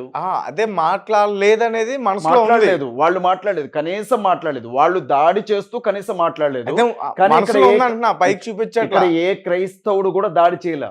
ఒకవేళ మీరన్నది ఎప్పుడు వర్తిస్తుందో తెలుసా? ఆ విగ్రహాన్ని పగలగొట్టిన వాడు ఒక చర్చి పాస్టర్ అయి ఉంటే, ఉమ్, ఆ విగ్రహాన్ని పగలగొట్టిన వాడు ఒక చర్చి బిలీవర్ అయి ఉంటే, ఆ విగ్రహాన్ని పగలగొట్టిన వాడు ఒక సగటు చర్చికి సంబంధించిన వ్యక్తి అయి ఉంటే, పాస్టర్స్ అందరూ కూడా చెప్పేవాళ్ళు, అరే బుద్ధి లేనోడా, ఏం పని చేసేవరా, బుద్ధి తక్కువ పని చేసావు, నీకు సిగ్గు లేదరా, నువ్వు ఎట్లా చేస్తావురా పని అనేవాళ్ళం. కానీ అతను క్రైస్తవుడు కాదే, అతను ఒక ముస్లిం సహోదరుడు కాబట్టి ముస్లిం మత పెద్దలందరూ కూడా చెప్పారు ఆ విషయం. ఉమ్, బహిరంగంగా వాడికి శిక్ష విధించండి, ముత్యాలమ్మ టెంపుల్ ముందు వాడికి శిక్ష విధించండి, మిగిలిన వాళ్ళకి భయం రావాలని చెప్పారు వాళ్ళు. ఉమ్, మేము కూడా చెప్పాం, ఇన్సిడెంట్ జరిగిన రోజే చెప్పాం, ముత్యాలమ్మ టెంపుల్ మీద దాడి చేసిన వాడిని వదలడానికి వీల్లేదు, వాడికి ఎలాంటి శిక్ష పడాలంటే అసలు ఇక్కడ తేజ హిందువులని కాదు, ముస్లింలని కాదు, క్రైస్తవులని కాదు, ఒక వ్యక్తిని నమ్ముకున్న దేవుని గురించి, కొంతమంది వ్యక్తులు ఆరాధించే దేవుని గురించి మాట్లాడి కించపరిచే హక్కు కానీ దాడి చేసే హక్కు ఎవరికి లేదు తేజ. ఉమ్, ఎలా చేస్తాం? ముత్యాలమ్మ తల్లిని నేను దేవుడిగా ప్రార్థించను, దేవునిగా నేను అంగీకరించను, కానీ ఆవిడ్ని పూజించే వాళ్ళు ఉన్నారు, ఆవిడని ఆరాధించే వాళ్ళు ఉన్నారు, ఆవిడంటే ప్రాణాలు వాళ్ళు ఉన్నారు, నేను గౌరవిస్తాను. ఉమ్, కించపరిచే హక్కు నాకెక్కడిది? ఆమెను నువ్వు పూజించు అని నువ్వు చెప్పడానికి నీకే హక్కు లేదు, ఆవిడ్ని నేను గౌరవించను అని చెప్పడానికి నాకే హక్కు లేదు. ఉమ్, నేను గౌరవిస్తాను, ముత్యాలమ్మ తల్లిని నేను గౌరవిస్తాను, ఉమ్, ముత్యాలమ్మని ఆరాధించే భక్తుల్ని గౌరవిస్తాను, వాళ్ళ మత విశ్వాసాలను గౌరవిస్తాను, వాళ్ళ పద్ధతులను గౌరవిస్తాను, ఉమ్, అంతవరకే. కించపరిస్తే మీరు నన్ను గల్లాబట్టి అడగొచ్చు, నువ్వెవడు కించపరచడానికి అని. ఉమ్. నేను నమ్ముకున్న దేవుని గురించి ప్రకటించుకోవడం వరకే నాకున్న హక్కు. నీ దేవుని గురించి కించపరుస్తూ మాట్లాడే హక్కు నాకు లేదని చెప్తున్నాను నేను. అసలు ప్రైజ్ ద లార్డ్ అంటారు కదా, ఏంటి అది? దేవునికి స్తోత్రం అని అర్థం. ఉమ్. మీరు దేవునికి వెళ్ళినప్పుడు దేవునికి స్తోత్రం అని ఉమ్, మంచిగా చెప్పొచ్చు కదా. ఈ మధ్యన ఎందుకు పాస్టర్ ప్రైజ్ ద లార్డ్ అని అంటున్నారు? అనాల్సిన అవసరం లేదు తేజ. ఇప్పుడు నాకు నచ్చుతుంది, దేవునికి స్తోత్రం అనేది మంచిగా నచ్చుతుంది.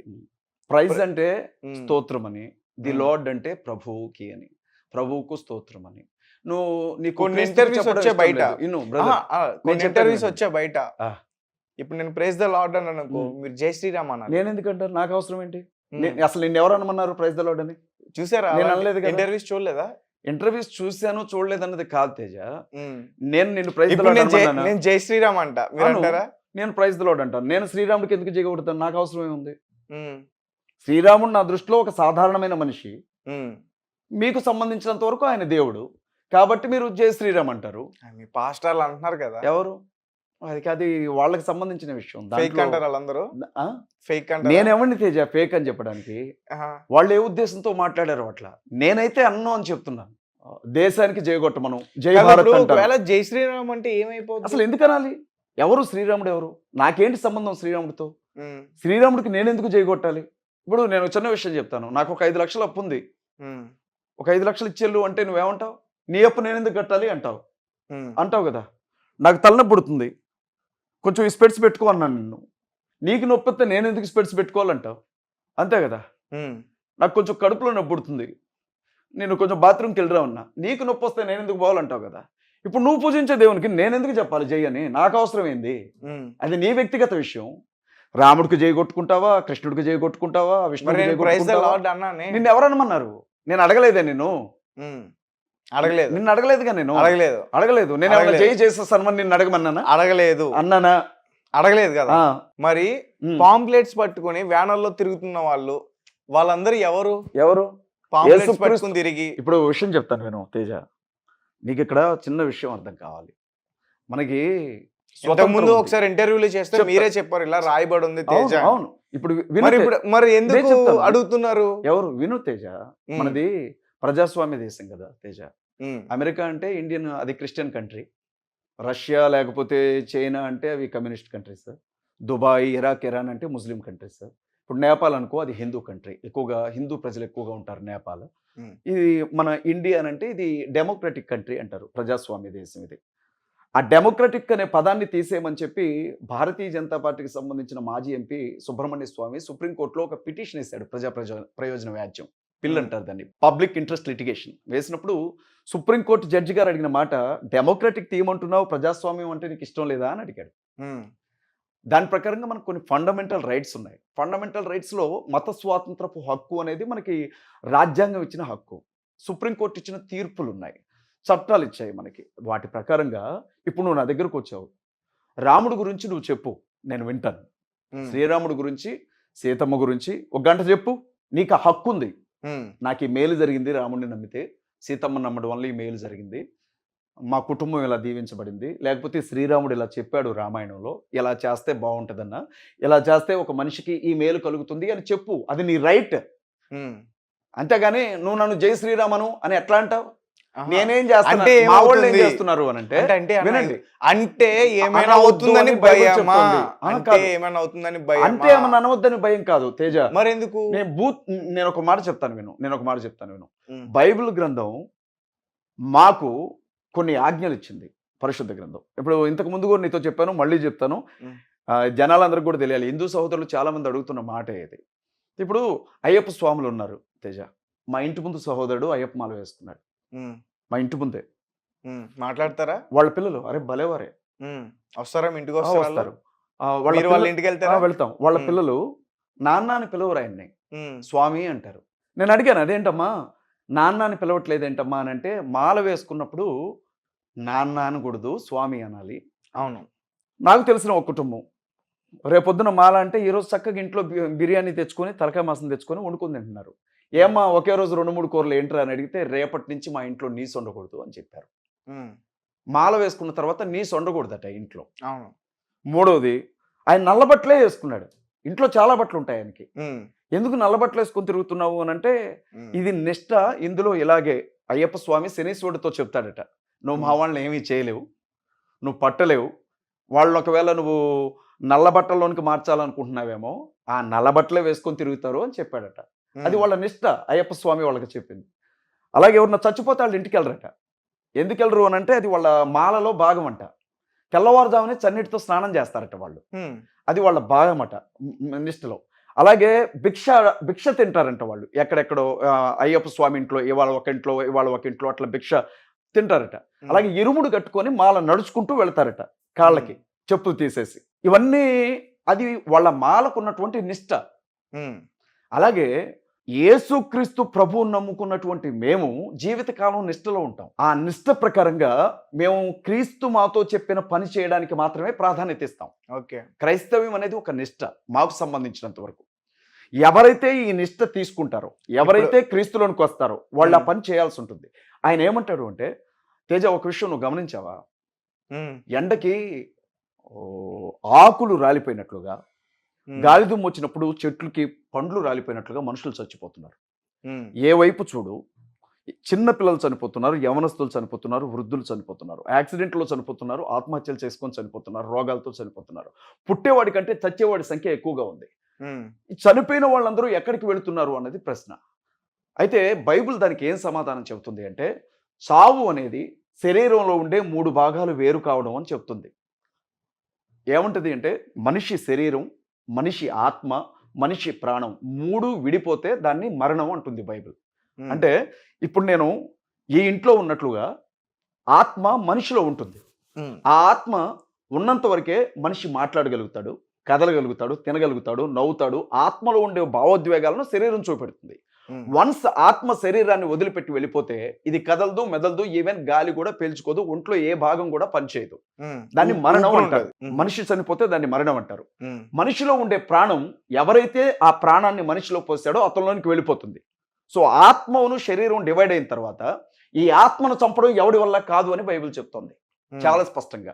అంటే ఆత్మకు చావు అనేది లేదు, ఆత్మను చంపడం ఎవడి వల్ల కాదు. ఈ ఆత్మ మళ్ళీ దేవుని ముందు నిలబడే వరకు బైబిల్ గ్రంథం ప్రకారంగా చనిపోయిన ప్రతి మనిషి తిరిగి లేచే రోజు ఒకటి ఉంది.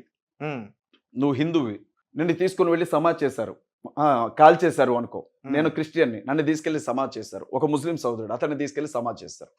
ఒసామా బిన్ లాడెన్ లాంటి వాడిని తీసుకుని వెళ్ళి సముద్రంలో పడేస్తారు. అసలు అట్లాంటి వాడికి సమాధులు ఉండవు. సమాధి చేస్తారు, కాల్చరు, సమాధి చేస్తారు, పూడుస్తారు. పూడ్చిన తర్వాత సమాధి చేస్తారు. ఏదైనా అంతే, సమాధి చేయడం అంటేనే పూడ్చడం. సమాధి ముగ్గురు చేస్తారు, అది చెప్దామనే. ఎట్లా అర్థం కాల. ఇప్పుడు గమనించాల్సిన విషయం ఏంటంటే, చనిపోయిన శరీరాన్ని తీసుకొని వెళ్ళి తగలబెట్టకుండా మట్టిలో పెట్టడాన్ని సమాధి చేయడం అంటారు. చనిపోయిన శరీరాన్ని చితిమంటల మీద పెట్టి తగలబెట్టడాన్ని ఖననం చేయడం అంటారు. తగలబెట్టడం, ఖననం. తగలబెట్టిన తర్వాత మిగిలిన బూడిదని తీసుకొని వచ్చి వీళ్ళు సమాధి చేస్తారు. సమాధి వేరు, ఖననం వేరు. హిందూ సాంప్రదాయం ప్రకారంగా ఖననమే జరుగుతుంది, సమాధి కార్యక్రమం అనేది జరగదు. చనిపోయిన ఏ హిందూ శవాన్ని కూడా తగలబెట్టకుండా తీసుకొని వెళ్ళి పాతి పెట్టరు. అది క్రైస్తవులు మాత్రమే చేస్తారు. మేమెందుకు అలా చేస్తాము అనంటే, చనిపోయిన తర్వాత ఆ శవం మట్టిలో కుళ్ళిపోయిన తర్వాత ఎముకలు అలా మిగిలి ఉంటాయి. ఒకవేళ ఎముకలు లేకపోయినా ఏ మట్టిలో నుంచి తీయబడ్డాడో మనిషి ఆ మట్టిలో కలిశాక మళ్ళీ దేవుని కుమారుడు భూమి మీదకి వచ్చే సమయంలో ఒక బోర శబ్దం వినబడుతుంది మధ్యాకాశం నుంచి. ఆయన వస్తున్నాడు అని దేవదూతల చేత ఒక బోర వినబడుతుంది. వినబడగానే మట్టిలో పాతి పెట్టినటువంటి శవం మళ్ళీ మనిషి రూపాన్ని ధరిస్తుంది అని దేవుని వాక్యం చెబుతోంది. ఆ మనిషి మళ్ళీ ఎలాగ పాతి పెట్టబడ్డాడో ఆ స్థితిలోనికి వస్తాడు అతను. ఆ శరీరాన్ని వదిలిపెట్టి వెళ్ళిపోయినటువంటి ఆత్మ మళ్ళీ వచ్చి ఆ మట్టిలో ఆ శరీరంలో పడుతుంది అని దేవుని వాక్యం చెబుతుంది. ప్రాణం వస్తుంది అందులోనికి, మళ్ళీ శరీరం వస్తుంది, ఆ ఆత్మ వస్తుంది మళ్ళీ అందులోనికి, మహిమ శరీరంగా మారుతుంది అది. ఇప్పుడు అది ఎలా సాధ్యమని నువ్వు అడగొచ్చు, నేను దానికి సమాధానం చెప్తాను. ఇప్పుడు వడ్ల గింజను తీసుకుని వెళ్ళి మట్టిపెట్ట కింద పడి అది చచ్చిపోతుంది, పగిలిపోతుంది వడ్ల గింజ మట్టిపెట్ట కింద. కానీ అక్కడితో అది ఆగదు, అందులో నుంచి మళ్ళీ ఒక మొలకొస్తుంది పైకి. కొబ్బరికాయని తీసుకెళ్ళి నేలలో పాతి పెట్టు, అది ఎక్కడితో ఆగదు, అందులో నుంచి ఒక మొలక వస్తుంది. విత్తనాలు చచ్చిపోయిన ప్రతి దాంట్లో నుంచి నూతనంగా ఒక మొక్క అనేది బయటకు వస్తుంది. అలాగే కళ్ళ ముందు ఒక మామిడి టెంకను పాతితే అందులో నుంచి ఒక మొక్క వస్తుంది, ఒక కొబ్బరికాయని పాతితే అందులో నుంచి ఒక మొక్క వస్తుంది. అయితే దేవుని వాక్యం ఏముంటుందంటే, దేవుని రూపంలో దేవుని పోలికలో చేయబడిన ఈ శరీరంలో నుంచి మహిమ శరీరం బయటకు వస్తుంది అని దేవుని వాక్యం చెప్తుంది స్పష్టంగా. తప్పనిసరిగా తీర్పు అనే ఒక రోజు ఉంది. ఆ రోజు చనిపోయిన ప్రతి శవం తిరిగి లేవాలి, దేవుని ముందు నిలబడాలి. దాన్ని పునరుద్ధానం అంటారు. అంటే చనిపోయినటువంటి శవాలన్నీ ఇక చావే లేకుండా తిరిగి లేవడాన్ని పునరుద్ధానం అంటారు. ఇది 2 రకాలుగా జరుగుతుంది భూమి మీద. ఒకటి, యేసుక్రీస్తు ప్రభువును నమ్ముకున్నటువంటి వారు, నిజంగా క్రీస్తును అనుసరించి నడిచిన వారు మొదటిసారి లెగుస్తారు. వాళ్ళకి ఏ విధమైన తీర్పు కానీ ఏ విధమైన శిక్ష కానీ ఉండదు. వాళ్ళకి వారు దేవునితో పాటు వారు చేసినటువంటి పనులకు, క్రియలకు బహుమానాలు పొందుకున్న తర్వాత పరలోకానికి వెళతారు అని దేవుని వాక్యం చెప్తోంది. రెండవది, రక్షణ లేకుండా, పాప క్షమాపణ లేకుండా ఒక మనిషి చనిపోతే చనిపోయినటువంటి వీరందరూ కూడా, ఈ 2వ బ్యాచ్ ఏదైతే ఉంటుందో 2వ గుంపు, 2వసారి లెగుస్తారు. వారు దేవుని ముందు నిలవబడినప్పుడు నరకానికి వారు ఎందుకు వెళుతున్నారో దేవుని దగ్గర వారు వింటారు. ఎందుకు పోతున్నాం మేము, నరకానికి ఎందుకు వెళ్ళాలి, మేము మమ్మల్ని నువ్వు నరకానికి ఎందుకు పంపుతున్నావు అని వీళ్ళు అడుగుతారు ఆయన్ని. అడిగినప్పుడు ఏ కారణాన్ని బట్టి వీళ్ళు నరకానికి వెళుతున్నారో చెప్పి భూమి మీద బ్రతికినటువంటి ఆ జీవితానికి సంబంధించినటువంటి తీర్పు వాళ్ళు తీసుకుంటారు, ప్రతిఫలం తీసుకోవాలి. తేజ, నెలంతా వర్క్ చేసిన తర్వాత మీరు శాలరీ ఎలా తీసుకుంటారో, ఒక మనిషి భూమి మీద బ్రతికిన జీవిత కాలానికి తప్పనిసరిగా దేవుని దగ్గర నుంచి బహుమతి తీసుకోవాల్సి ఉంటుంది. అది శిక్ష కావచ్చు, బహుమానం కావచ్చు. కాబట్టి ప్రతి వ్యక్తి కూడా దేవుని ముందు నిలబడాలి. ప్రతి వ్యక్తి దేవుని ముందు ఆ రోజు నిలబడాలి. దాన్ని జడ్జిమెంట్ డే అంటారు. కాబట్టి ఎలా ఒక మనిషి ఈ జడ్జిమెంట్ డేలో ఎలా మనిషి అగ్నిగుండం అనే స్థానానికి వెళ్లకుండా అతని ఆత్మను ఎలా తప్పిస్తారు అన్న విషయం వచ్చినప్పుడు క్రీస్తు మరణం అనేది అడ్డుగా వచ్చి నిలబడుతుంది.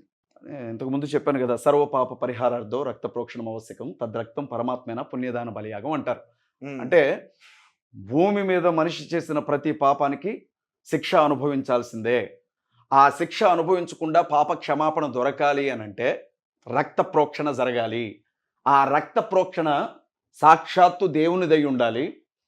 అతను కూడా తనంతట తానుగా వచ్చి మరణించాలి అని చెప్పి ఆ శ్లోకం అర్థం. ఓకే, సర్వ పాప పరిహారార్థం. లేదా దీనికి ఏదైనా కొత్త అర్థం ఉంటే పండితుల్ని చెప్పమనండి, నేను వింటాను. సర్వ పాప పరిహారార్థం, అన్ని పాపాలకు పరిహారం కొరకు రక్త ప్రోక్షణం ఆవశ్యకం, రక్తం చిందించబడాలి.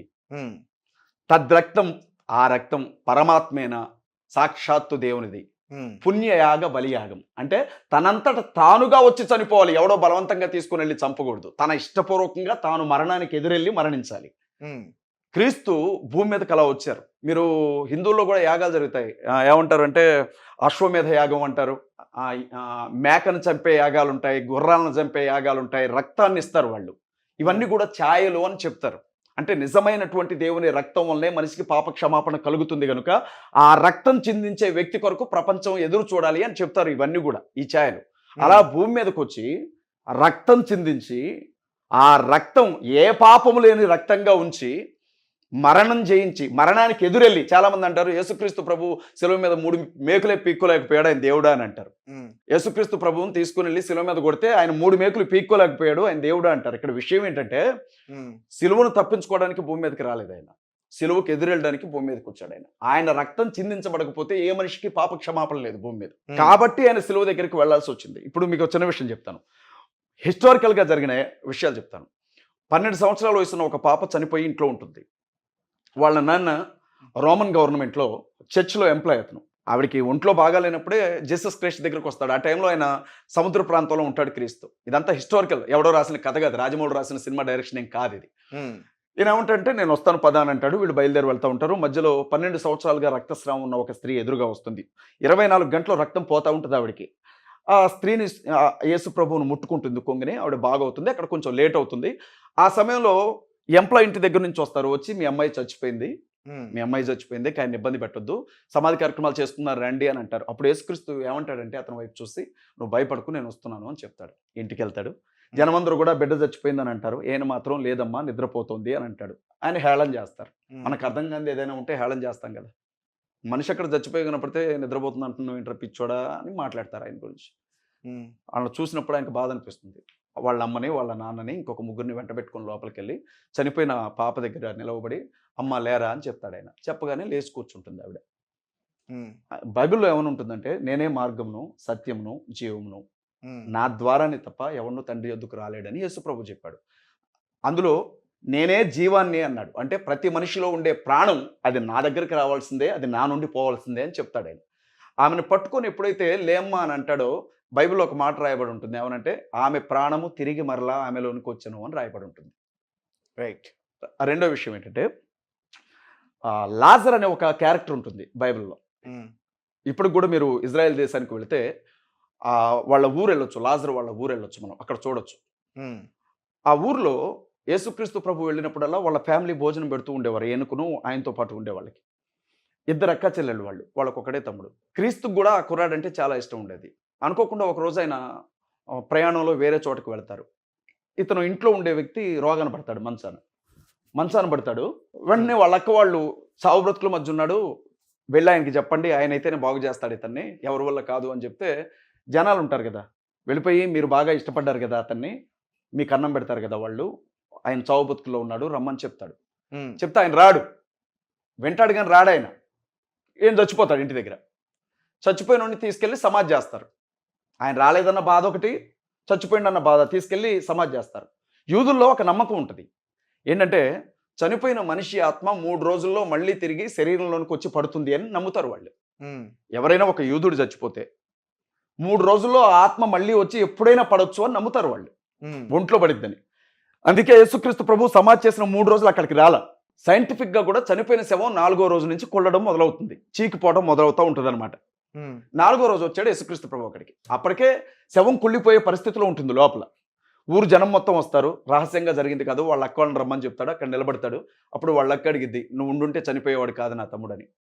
అప్పుడు ఏనంటాడు, నేను వచ్చాను కదా అని అంటాడు. అంటే చనిపోయిన వాళ్ళు తిరిగి లేచే రోజు ఒకటి ఉంది కదా, అప్పుడు లెగుస్తాడులే అని అంటుంది ఆవిడ. అంటే నమ్మకం మాత్రం ఉంచమ్మా అని చెప్పి సమాధి బండను తెరవండి అని చెప్తాడు. ఆ బండను కొంచెం పక్కకు తీస్తారు. తీసినప్పుడు లాజరు బయటికి రా అని పిలుస్తాడు. చనిపోయిన శవం 4వ రోజు కుళ్ళిపోయే స్థితిలోంచి లేచి బయటకు వస్తుంది. నేను ఈ విషయాలు నీతో ఎందుకు చెప్తున్నానంటే, ఇంకొక ఊర్లో నాయన్ అనే విలేజ్, అది ఇజ్రాయెల్లోనే ఉంది. ఒక ఊర్లో ఒక పేద విధురాలి కొడుకు చచ్చిపోతాడు. అతన్ని శవాన్ని పాడగట్టి తీసుకుని వెళ్తూ ఉంటారు. ఆవిడ బాగా ఏడుస్తూ ఉంటుంది. క్రీస్తు తన శిష్యులతో పాటు అదే దారిన వెళుతూ ఉన్నటువంటి సందర్భంలో ఆ శవం ఎదురవుతుంది. ఎదురైనప్పుడు ఈయన ఆ తల్లి బాగా ఏడుస్తూ ఉంటుంది. ఈయనేం సాయం అడగరు వాళ్ళు.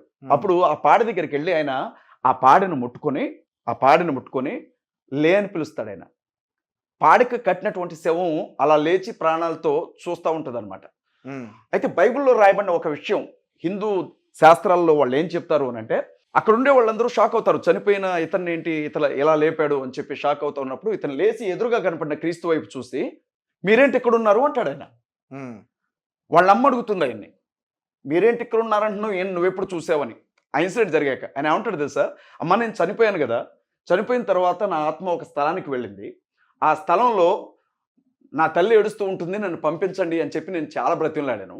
అక్కడ దేవదూతలు ఉన్నారు, వాళ్ళెవరు కూడా నువ్వు వెళ్ళడానికి వీలు లేదని నన్ను ఒక స్థలంలో ఉంచారు. అదే సమయంలో ఈ స్థలానికి యజమాని ఎవరు చెప్తే నన్ను పంపిస్తారు, దయచేసి నన్ను ఆయన్ని కలవనీయండి అని చెప్పినప్పుడు ఒక సింహాసనం మీద ఒక వ్యక్తి కూర్చోవడం నేను చూశాను. అతను ముందుకు నేను వెళ్ళి నిలబడ్డప్పుడు, అతనితో నేను మాట్లాడినప్పుడు అతను చెప్పిన మాట, నువ్వు వెళ్ళు మళ్ళీ శరీరంలోనికని. నేను వచ్చి మళ్ళీ ఈ శరీరంలో పడ్డాను, ఎదురుగా చూస్తే ఇతనే ఉన్నాడు అక్కడ అని చెప్తాడు అతను. అలాంటి వ్యక్తిని శిలువ మీద కొడితే మేకులు పీక్కోలేక చనిపోయాడా? ఆయన చాలా స్పష్టంగా చెప్తాడు. చనిపోయే ముందు రోజు టాపిక్ వేరే వెళుతుంది. మీరు నన్ను ఏమడిగారు? మేము ఎందుకు చెప్తామనంటే, జై శ్రీరామ్ యేసుక్రీస్తు ప్రభు బలిదానంలోనే మనిషికి పాప క్షమాపణ ఉంది. అందుకోసమే ఆయన భూమి మీదకి వచ్చాడు. కాబట్టి రాజ్యాంగం మాకిచ్చిన హక్కుబద్ధంగా మేమేమంటామంటే, దయచేసి మనిషికి చావు అనేది ముగింపు కాదు, ఆత్మ జీవితం కొనసాగుతుంది. మళ్ళీ చనిపోయిన మనుషులు తిరిగి లేచే రోజు ఉంది. కాబట్టి మనిషికి పాప క్షమాపణ కేవలం క్రీస్తు రక్తంలోనే ఉంది, ఆయన్ని నమ్మండి అని చెప్తాం మేము. ఇప్పుడు నమ్మాలా వద్దా అనేది నీ ఇష్టం. నేను నీకు చెప్పాను, నీకు ఇష్టం లేదు, నువ్వు నమ్మలేదు, వదిలి. ఓకే, అంతవరకే. నేను అన్నానే మీ నోటంట అన్నాను అని చాలా సార్లు చేసిరామ్ అన్నారు తెలుసా? లేదు బ్రదర్, నేను ఒక విషయం చెప్పనా, భారత్ మాతాకి జై అంటాను, భారత్ మాతాకి జై అంటాను, మహాత్మా గాంధీకి జై అంటాను, భగత్ సింగ్కి జై అంటాను. ఒకవేళ మీరు అనుకున్నట్లు అనుంటే వీళ్ళందరికీ దేవుడు అని జై కొట్టినట్లా? వాళ్ళందరూ కూడా రాముడు కూడా మాకు సంబంధించినంత వరకు ఒక సాధారణమైన మనిషి. మాకు సంబంధించినంత వరకు మీరు అడుగుతున్నారు, నేను మిమ్మల్ని రాముడి గురించి సూటిగా 4 ప్రశ్నలు అడుగుతాను. తెలిస్తే సమాధానం చెప్పండి, లేకపోతే పండితులు ఎవరైనా చెప్తారు. ఓకే. శ్రీరాముడు సీతని లక్ష్మణుని తీసుకొని అడవికి వెళ్ళినప్పుడు సీత ఒక బంగారు లేడిని చూసి, ఆ లేడి నాకు కావాలని అడుగుతుంది. భూమి మీద బంగారు లేళ్ళు ఉంటాయా? అది జరిగే పనేనా? నాకు ఒక బంగారు లేడి కనపడ్డది అనుకోండి, నేనేమంటాను? అసలు అది సాధ్యమైద్దా? అలాంటిది పార్వతీదేవి అవతారమే సీత అనుకుందాం కొంచెం సేపు, శ్రీరాముడే విష్ణు అవతారం అనుకుందాం. ఏమండి నాకు ఆ లేడీ కావాలి అని అడుగుతుంది. అడిగినప్పుడు రాముడు ఏం చెప్పాలి? అమ్మా, అది మారీచుడు అనే రాక్షసుడు రావణాసురుడు పంపించాడు ఇక్కడికి, నేను బయటికి వెళ్తే నిన్ను ఎత్తుకెళ్దాం అన్నది వాళ్ళ ప్లాన్ అని చెప్పాలి. దేవుడై ఉంటే నువ్వేడే ఉండమ్మా, నేను తీసుకొని వస్తానని చెప్పి వెళ్తాడు. భవిష్యత్తు ఏంటో ఏం జరుగుతుందో తెలియదు శ్రీరాముడికి. ఒకటి, బైబిల్లో మీరు క్రీస్తుని ఎప్పుడూ అలా చూడలేరు. అంత దూరం వెళ్ళిన తర్వాత ఆ లేడికి బాణం విసురుతాడు రాముడు. మారీచుడు అనే రాక్షసుడు వాడు పడిపోయి ఇంటి దగ్గర లక్ష్మణుడు ఉంటాడు సీత కాపలాగా. లక్ష్మణుడు బయటకు వస్తే గానీ రావణాసురుడు తీసుకెళ్ళలేడు ఎవరిని? సీతమ్మని. కాబట్టి లక్ష్మణుడు అక్కడి నుంచి రావాలంటే లక్ష్మణ సీత అని ఈ రాక్షసుడు అరుస్తూ ఉంటాడు పడిపోయి. సీతకు అనుమానం వస్తుంది, అయ్యో నా భర్త అడవిలో నుంచి అరుస్తున్నాడు సీతా లక్ష్మణ అని, ఆయనకి ఏదో ప్రమాదం జరిగినట్లుంది, లక్ష్మణ కొంచెం వెళ్ళు అంటాడు. అన్నప్పుడు లక్ష్మణుడు అంటాడు, రాముడు మామూలు వ్యక్తి ఏం కాదమ్మా, ఆయన చూసుకుంటాడు, ఇబ్బంది ఏం లేదు, నేను వెళ్ళను, అదిగాక నువ్వు ఇల్లు దాటి రావద్దని మా అన్న చెప్పాడు నాకు, నేను ఇక్కడే ఉంటాను అంటాడు. అంటే సీత ఏముంటుందంటే స్పష్టంగా అంటది ఆ మాట, ఏమనంటే నీకు నా మీద ఏదో తప్పుడు ఆలోచన ఉన్నట్లుంది లక్ష్మణ అని అంటుంది. వాల్మీకి రామాయణంలో రాస్తారు. అందుకే నువ్వు ఇక్కడి నుంచి వెళ్ళనంటున్నావు అని అంటది. అనేసరికి వెంటనే చెవులు మూసుకొని రామ అని గీత ఒకటి గీసి, ఈ గీత దాటి నువ్వు బయటికి రావద్దు, ఎవరు వచ్చినా నేను వెళ్ళి చూసి వస్తా అని వెళ్తాడు. సీత, మనం కొంచెం సేపు ఆవిడ దేవుని అవతారమే అనుకుందాం, దేవత అవతారం అనుకుందాం, ఆవిడకి తెలియదా ఏం జరుగుతుందో అక్కడ, ఆ క్యారెక్టర్కి అర్థం కాదా ఏం జరుగుతుందో? వెళ్ళిపోయాడు. ఆడికి వెళ్ళి ఇద్దరు వచ్చేసరికి ఇంట్లో సీత ఉండదు. సీతమ్మని తీసుకొని వెళ్ళిపోతాడు అతను. వచ్చినవాడు దాటిరా అంటాడు గీత. మునీశ్వరుడు ఎక్కడ చేపిస్తాడో అనుకొని ఆ తల్లి ఇష్టం లేకపోయినా బయటికి రావాల్సి వచ్చి తీసుకొని వెళ్తాడు. ఇక్కడ నేను అడిగే ప్రశ్న ఏంటంటే, సీతను తీసుకెళ్ళడానికి రావణాసురుడికి ఏ వారధి అవసరం పడలా, ఏ సముద్రం ఒడ్డురాల, వచ్చాడు తీసుకొని వెళ్ళాడు. అదే సీతమ్మని మళ్ళీ వెనక్కి తీసుకురావడానికి శ్రీరాముడికి ఎంత సైన్యం అవసరం అయిందో ఆలోచించి ఒకసారి. ఒక సైన్యాన్ని తీసుకొని ఒక వారధి కట్టుకొని వెళ్ళి తీసుకొని రావాల్సి వచ్చింది. శ్రీరాముడు ఒక సాధారణమైనటువంటి వ్యక్తి. రెండో విషయం చెప్తాను మీకు.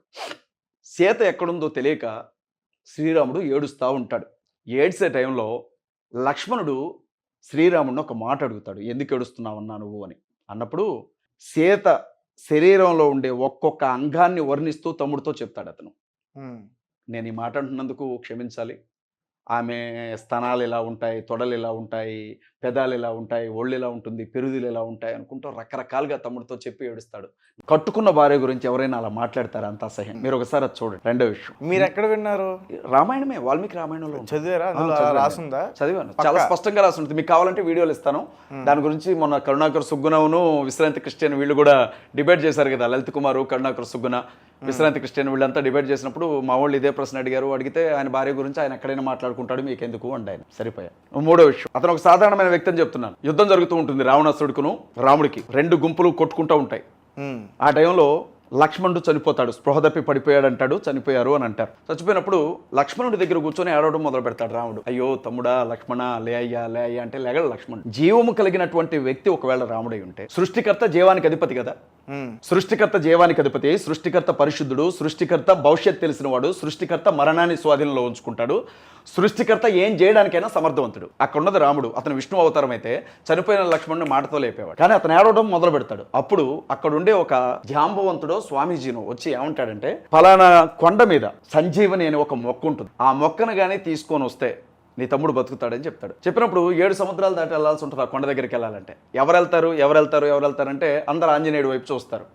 నా వల్ల కాదంటాడు అతను. అప్పుడు ఆంజనేయుడికి ఒక శాపం ఉంటుంది. ఆంజనేయుడికి చిన్నతనంలో పండు అనుకొని సూర్యుడిని మింగాడు అని రాస్తారు. అప్పుడు సూర్యుడు ఒక శాపం పెడతారు అతనికి. దేవతలు ఏం పెడతారంటే, నీ బలం ఏంటో నీకు తెలియకుండా ఉంటుంది అని అంటారు. అప్పటి నుంచి ఆయనకి గుర్తుండదు తన బలం. ఎవరైనా పొగడాలి, ఆంజనేయుడిని పొగిడితేనే, తన బలం చెప్తేనే విశ్వరూపం చూపెడతాడనమాట. అప్పుడు వానరులంతా పొగుడుతారనమాట, నువ్వు ఇట్లా అనేసరికి విశ్వంలో ఎదుగుతాడు. ఎదిగి ఒక్క లంగున వెళ్ళిపోయి ఆ కొండ దగ్గరికి వెళ్ళి ఆ కొండ కాడికి వెళ్తాడు. నేను ఆంజనేయుడి గురించి ఒక మాట చెప్తాను ఇక్కడ. ఇప్పుడు ఆ కొండ మొత్తాన్ని ఎత్తుకురమ్మని పంపల ఆంజనేయ స్వామి, సంజీవని తీసుకురమ్మని పంపారు. కానీ అక్కడికి వెళ్ళిన ఆంజనేయుడు కొండను ఎత్తుకొచ్చాడు. ఎందుకు అంటే ఆ కొండ మీద అన్ని మొక్కలు అలాగే ఉంటాయి, ఏ మొక్క సంజీవనో అర్థం కాదా ఆంజనేయుడు. మొక్కేదో అర్థమై ఉంటే ఏం తెచ్చేవాడు, వెళ్ళినవాడు మొక్కే తెచ్చేవాడు, కొండను తెమ్మని పంపల. కానీ కొండను ఎత్తుకొచ్చిన కొండను చూపెడుతున్నారు. కానీ ఆ సంజీవని అనేది ఏదో తెలుసుకోలేని ఆయన స్థితిని చెప్పలేకపోతున్నారు ఎవరు. తీసుకొస్తాడు, లక్ష్మణుడు మళ్ళీ బ్రతుకుతాడు, యుద్ధం జరుగుతుంది. రావణ ఇదే సందర్భంలో మీరు వాలి గురించి వినుంటారు, వాలి సుగ్రీవు అని ఇద్దరు వ్యక్తుల గురించి వినుంటారు. మంచి బలమైనటువంటి వ్యక్తులు వాలి సుగ్రీవులు, వానర సైన్యంలో. వాలి సుగ్రీవులు ఇద్దరు కవల పిల్లలు, వాలి సుగ్రీవులు ఇద్దరు వానరులు అంటే కోతులు. వాలి సుగ్రీవులు ఇద్దరు కూడా స్వయాన మహాబలవంతులు. అయితే వాళ్ళు ఏం చేస్తారంటే, సుగ్రీవుని భార్యని ఎత్తుకెళ్తాడు, తమ్ముడు భార్యని తీసుకుని వెళ్తే అది అన్యాయం రా నాయన, తప్పురా అని ఎంతమంది చెప్పినా ఏనరు. దమ్ముంటే నాతో పోరాడి తీసుకుని వెళ్ళండి అంటూ ఉంటాడు. ఎన్నిసార్లు కొట్టడానికి పోయినా, ఎంతో యుద్ధానికి పోయినా వాలికి ఒక వరం ఉంటుంది. అదేంటంటే, ఎదురుగా వచ్చి నిలబడేవాడు ఎంత బలవంతుడైనా ఆ శక్తిని కంటి చూపుతో లాగేసుకుంటాడు వాలి. 1000 ఏనుగుల బలం నీకుంది, నేను వాలిని, నా దగ్గరకు వచ్చావు, నేను నీ వైపు చూడగానే ఆ బలాన్ని లాగేసుకుంటాను. ఆ వరం వాలిది. రాముడిని అప్పుడు సాయం అడుగుతారు వీళ్ళెళ్ళి, రామ మరి వాలి చేతిలోంచి మా వాడిని మీరు కాపాడితే మీకోసం మేము సీతమ్మ కోసం మా సైన్యం మొత్తం వస్తుందని చెప్తారు. అప్పుడు ఏం చేయాలి శ్రీరాముడు? డైరెక్ట్గా వచ్చి వాళ్ళని సంహరించాలి, చంపాలి. కానీ ఏమంటాడంటే, నువ్వు మీ తమ్ముడు ఇద్దరు కూడా పందెం పెట్టుకోండి ఎప్పట్లాగానే, ఫీల్డ్లోకి దిగండి, నేను నీకు సాయం చేస్తాను నీ పక్క నుండి అని సుగ్రీవుడికి మాటిస్తాడు. యుద్ధంలోకి వెళ్తారు. ఫస్ట్ రౌండ్లో బాగా కొడతాడు వాలి సుగ్రీవుడిని. రామ నువ్వు సాయం చేయలేదు ఏంటని అడుగుతాడు సుగ్రీవుడు. అడిగితే మీరిద్దరు ఒక్కలాగే ఉన్నారు, ఎవడి మీద బాణ విసరాలో తెలియలేదు అని చెప్పి అతని మెడలో తులసాకుల దండనో నిమ్మకాయల దండనో వేస్తారు గుర్తు కోసం. ఇద్దరు ఎదురుగా నిలవబడితే ఇద్దరు కూడా అన్నదమ్ములైతే కవలైతే ఎవరెవరో గుర్తుపట్టలేడు రాముడు. అది రాముడి స్థితి. అప్పుడు మెడలో ఆ దండేసి పంపాక చెట్టు పక్క నుండి వాలికి కనపడకుండా బాణం విసురుతాడు. అప్పుడు వాలి అడుగుతారు, సీతమ్మని తీసుకురావడం కోసమే నువ్వు ఇంత చేస్తుంటే ఒక్క మాట చెప్పుంటే 5 నిమిషాల్లో నీకు ఆమెను తీసుకొచ్చి నీ చేతుల్లో పెట్టేవాడిని అంటాడు. ఎదురుగా వచ్చి మనిషిని చంపే శక్తి కూడా లేని వ్యక్తి ఎదురుకొస్తే లాగేసుకుంటాడు నా బలం అని చెట్టు పక్క నుండి చంపాడు అతను. ఇక చివరికి విషయం చెప్తాను. వరం ఉంది, అట్లా వరం ఉంటే దేవుని ముందు పనిచేస్తుందా వరం? సరే దేవుని వినాలి. ఇంకొక మాట చెప్తాను నీకు. క్షత్రియుడు రాముడు. క్షత్రియులకు ఒక ధర్మం ఉంటుంది. మనుధర్మశాస్త్రం ప్రకారంగా బ్రాహ్మణులు, క్షత్రియులు, వైశ్యులు మాత్రమే ముట్టుకోదగిన వారు, ఇంకెవ్వరిని ముట్టుకోకూడదు. క్షత్రియులు అంటే రాజరికం చేసేవారు, బ్రాహ్మణులు పూజలు చేస్తారు, వైశ్యులు కాముటి వాళ్ళు వ్యాపారాలు చేస్తారు. క్షత్రియుడు ఇతను రాముడు. క్షత్రియ ధర్మం ఏంటంటే ఏ మనిషిని కూడా బొడ్డు కింద నుంచి బాణం వేసి చంపకూడదు, క్షత్రియ ధర్మం. రెండవది, చేతిలో ఆయుధాలు లేని వ్యక్తిని ఎట్టి పరిస్థితుల్లో కూడా చంపకూడదు. 2. మూడవది, చీకటి పడిన తర్వాత యుద్ధం కొనసాగించకూడదు. ఈ 3 క్షత్రియ ధర్మాలు. రాముడు క్షత్రియుడు. యుద్ధానికి వెళతారు. రావణాసుడి మీద బాణాలు వేస్తూ ఉంటారు. రాముడు విశ్వ ప్రయత్నం చేస్తాడు. రావణాసుడి తల తెగడం, వచ్చెత్తుకోవడం, తల తెగడం, వచ్చెత్తుకోవడం, ఏం చేయాలో అర్థం కాదు. అప్పుడు విభీషణుడు వస్తాడు, రావణాసుడి తమ్ముడు. నమ్మక ద్రోహులు ఎక్కడో ఉంటారు బ్రదర్, మన చుట్టూనే, మన పక్కనే, మన ఇంట్లోనే ఉంటారు. మా అన్న ప్రాణం బొడ్లో ఉంది, ఆ బొడ్డు కింద బాణం విసురు చస్తాడని చెప్తాడు. క్షత్రియ ధర్మాన్ని తప్పి బొడ్డు కింద బాణం వేసి చంపాడు రావణాసుడిని. సాధారణమైనటువంటి వ్యక్తి రాముడు. ఇంకో విషయం చెప్తాను. సీతమ్మని ఇంటికి తీసుకొచ్చేటప్పుడే అగ్ని ప్రవేశం చేపిస్తాడు సీతమ్మతో. ఆవిడ పతివ్రతాన్ని నిరూపించుకుంటుంది. ఇవాళ నేను అడుగుతా ఉన్నా, అనుమానం ఉన్న ప్రతి భర్త కూడా భార్యని అగ్ని ప్రవేశం చేయించాలని హిందువుల్లో ఒక ధర్మం తీసుకురండి చూస్తాను నేను. నీ భార్య మీద నీకు అనుమానం ఉంది, అగ్ని ప్రవేశం చేయించు. మాదిరి కదా నీకు వాళ్ళు. మాదిరి అంటే వాళ్ళు ఏం చేశారు, నువ్వు అదే చేయాలి కదా. నీ భార్య మీద నీకు డౌట్ ఉంది, పంపించు అగ్నిలోనికి చూద్దాం. సరే అగ్ని ప్రవేశం అయింది.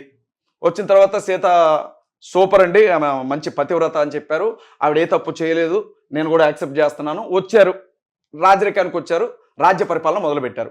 పరిపాలన మొదలుపెట్టిన తర్వాత నేను నిన్ను ఒక ప్రశ్న అడుగుతాను అన్నాను కదా, ఇప్పుడు అడుగుతున్నాను. సీతను అడవికి ఎందుకు పంపించాడు రాముడు?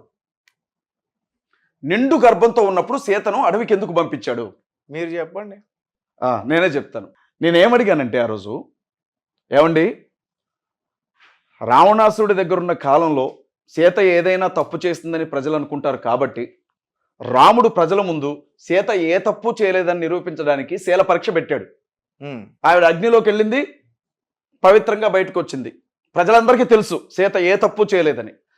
మరి నిండు గర్భంతో ఉన్నటువంటి రాణిని పట్టాభిషేకం జరిగిన తర్వాత ఏ కారణం చేత అడవికి పంపించారు అని అడిగాను.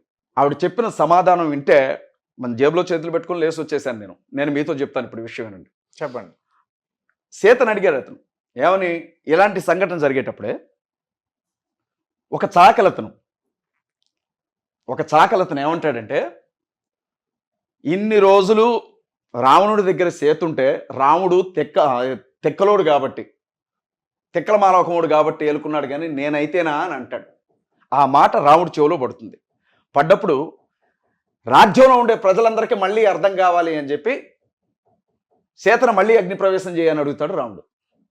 సీతమ్మంటది, శీల పరీక్ష జరిగింది, అగ్నిలోనికి వెళ్ళి మల్లెపూలాగా బయటకు వచ్చారు, మళ్ళెవడో ఏదో అన్నాడని నిండు గర్భంతో నేను ఒప్పుకోను అంటుంది.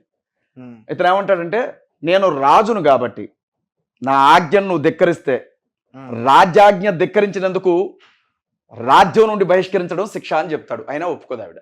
లక్ష్మణుడికి ఇస్తాడు, ఆమెను బయటకు పంపించేస్తాడు. నిండు గర్భంతో వాల్మీకి ఆశ్రమానికి వస్తుంది. నాకు తెలిసింది ఇది. అక్కడే బిడ్డలను కంటుంది. లవుడు కుశుడు అని ఇద్దరు పుడతారు అక్కడ. ఆ తర్వాత వాళ్ళిద్దరు కూడా వాల్మీకి దగ్గర రామాయణాన్ని విని రాముని కథ పారాయణం చేసుకుంటూ తిరుగుతారు. రాముడి దగ్గరకు వస్తారు. ఎదురుగా ఉంది రాముడే వాళ్ళ నాన్న, వాళ్ళకి తెలియదు. ఈ పిల్లలు వాళ్ళ కొడుకులే అని తెలిసిన తర్వాత రాముడు ఆగలేకపోతాడు. సీతమ్మ ఎక్కడుంది అంటే వాల్మీకి ఆశ్రమంలో ఉంది, మరి ఆవిడని కూడా తీసుకుని రావాలి. ఎలా తీసుకురావాలంటే శీల పరీక్ష చేసుకొని రమ్మని చెప్తాడు. ఒప్పుకో సీత. అక్కడే అగ్నిలోనికి నేలలోనికి వెళ్ళిపోతుంది. భూమిలో దొరుకుతుంది సీత, భూమిలోనికి మళ్ళీ వెళ్ళిపోతుంది. అక్కడ కథ అవుతుంది. నేను ఈ విషయం చెప్పాను యాంకర్ గారికి. చెప్తే ఆవిడ ఉందంటే రే తిక్కలోడా అంది నన్ను. ఇండైరెక్ట్ గా ఎట్లనే అంది, పిచ్చోడా అనుమానించి అగ్ని ప్రవేశానికి పంపలేదు, రెండోసారి ఒక్కసారి అగ్ని ప్రవేశం చేయించింది అని అంటే, మరి అడవికి ఎందుకు పంపారమ్మా, అప్పటికే అగ్ని ప్రవేశం అయిపోయింది కానీ నేను అడిగాను. ఆమె ఉందంటే శివుడు పార్వతి ఇద్దరు కూడా చేసుకునే టైంలో శివుడు వీర్యాన్ని విడిచిపెడితే భూమి కారిన ఆ వీర్యాన్ని మోహంతో నోట్లో పట్టుకుంది. అది చూసిన పార్వతికి కోపం వచ్చి, నువ్వు భూమాత అయ్యుండి చెప్పింది అడగండి మీరు డైరెక్ట్ గా. నేను చెప్పింది అబద్ధమా నిజమా అనేది మీ ఫ్రెండ్ ని అడగండి, ఆవిడే చెప్తుంది. ఫ్రెండ్ కాదు మేడం, మీ మేడం గారిని అడగండి. మీరు ఏదైతే చెప్తున్నారో అదే రకంగా చెప్పింది. ఇదే రకంగా చెప్పారు ఆవిడ. పేరు చెప్పకూడదు కదా, పద్ధతి కాదు. మీరే అడగండి, మీకు అర్థమైపోతుంది. ఆవిడ ఏమన్నారంటే పార్వతి శాపం పెడుతుందట. భూమిని పరిపాలించే రాజు ఎవడైతే ఉన్నాడో నీ కామ కోరికను బట్టి ప్రతి రాజుకి నువ్వు భార్యగా ఉండు భూపతికి అని శపిస్తుందట. ఆ శాపం ఉంటుందట భూమాతకి. భూమాత ఎవరు? సీతమ్మకి తల్లి. భూమిలో దొరుకుతుంది సీత. రావణుడు అసలు సీతకు తండ్రి అని అంటారు, రావణుడి బిడ్డ అని అంటారు సీతని. భూమాతకు దొరుకుతుంది సీతమ్మ. రాముడి కంటే పెద్దది సీత. భూమిలో దొరుకుతుంది. సీతమ్మ తండ్రి పేరు ఏదో ఉంది, జనక మహారాజు నేల తవ్వుతా ఉంటే ఒక పెట్టెలో దొరుకుతుంది సీతమ్మ, నేలలో. నేనేమన్నానంటే, అంటే మీ ఉద్దేశం ఏంటని అడిగితే, రాముడు రాజ్యానికి వచ్చి రాజు అయిన తర్వాత పార్వతి ఇచ్చిన శాపం ప్రకారంగా భూమాత రాజుకు భార్య అవుతుంది. కాబట్టి భూమి అతనికి భార్యగా ఉన్నప్పుడు రాముడు ఏకపత్ని వ్రతుడు కాబట్టి రెండో భార్య ఉండకూడదు కాబట్టి సీతను బయటికి పంపించాడని చెప్పింది ఆ తల్లి. నాకు అసలు ఏం మాట్లాడాలో అర్థం కాల. అంటే ఏకపత్ని వ్రతుడు అంటే ఏంటి? ఒకే భార్యతో బ్రతికిన వాడు ఏకపత్ని వ్రతుడు. ఒక భార్యను అడవికి పంపి ఇంకొక భార్యను తీసుకొచ్చిన వాడు ఏకపత్ని వ్రతుడు ఎట్లా అవుతాడమ్మా? ఇది ఎంత దారుణంగా ఉంది అని అంటే, నువ్వు చచ్చి పైకి పో, అక్కడ మా పార్వతమ్మ ఉంటుంది, లెఫ్ట్ నుంచి రైట్కి వెళ్ళు, ఆవిడ చెప్పింది నీకు అని అందా తల్లి. మరి అప్పుడు రాముడు ఏకపత్ని వ్రతుడు ఎలా అవుతాడు? ఇప్పుడు సీత తల్లి భూమి రాముడికి ఏమవుతుంది? అత్త కదా. అత్త భార్య ఎట్లా అవుతుంది? శాపం వలన అవుతుందా?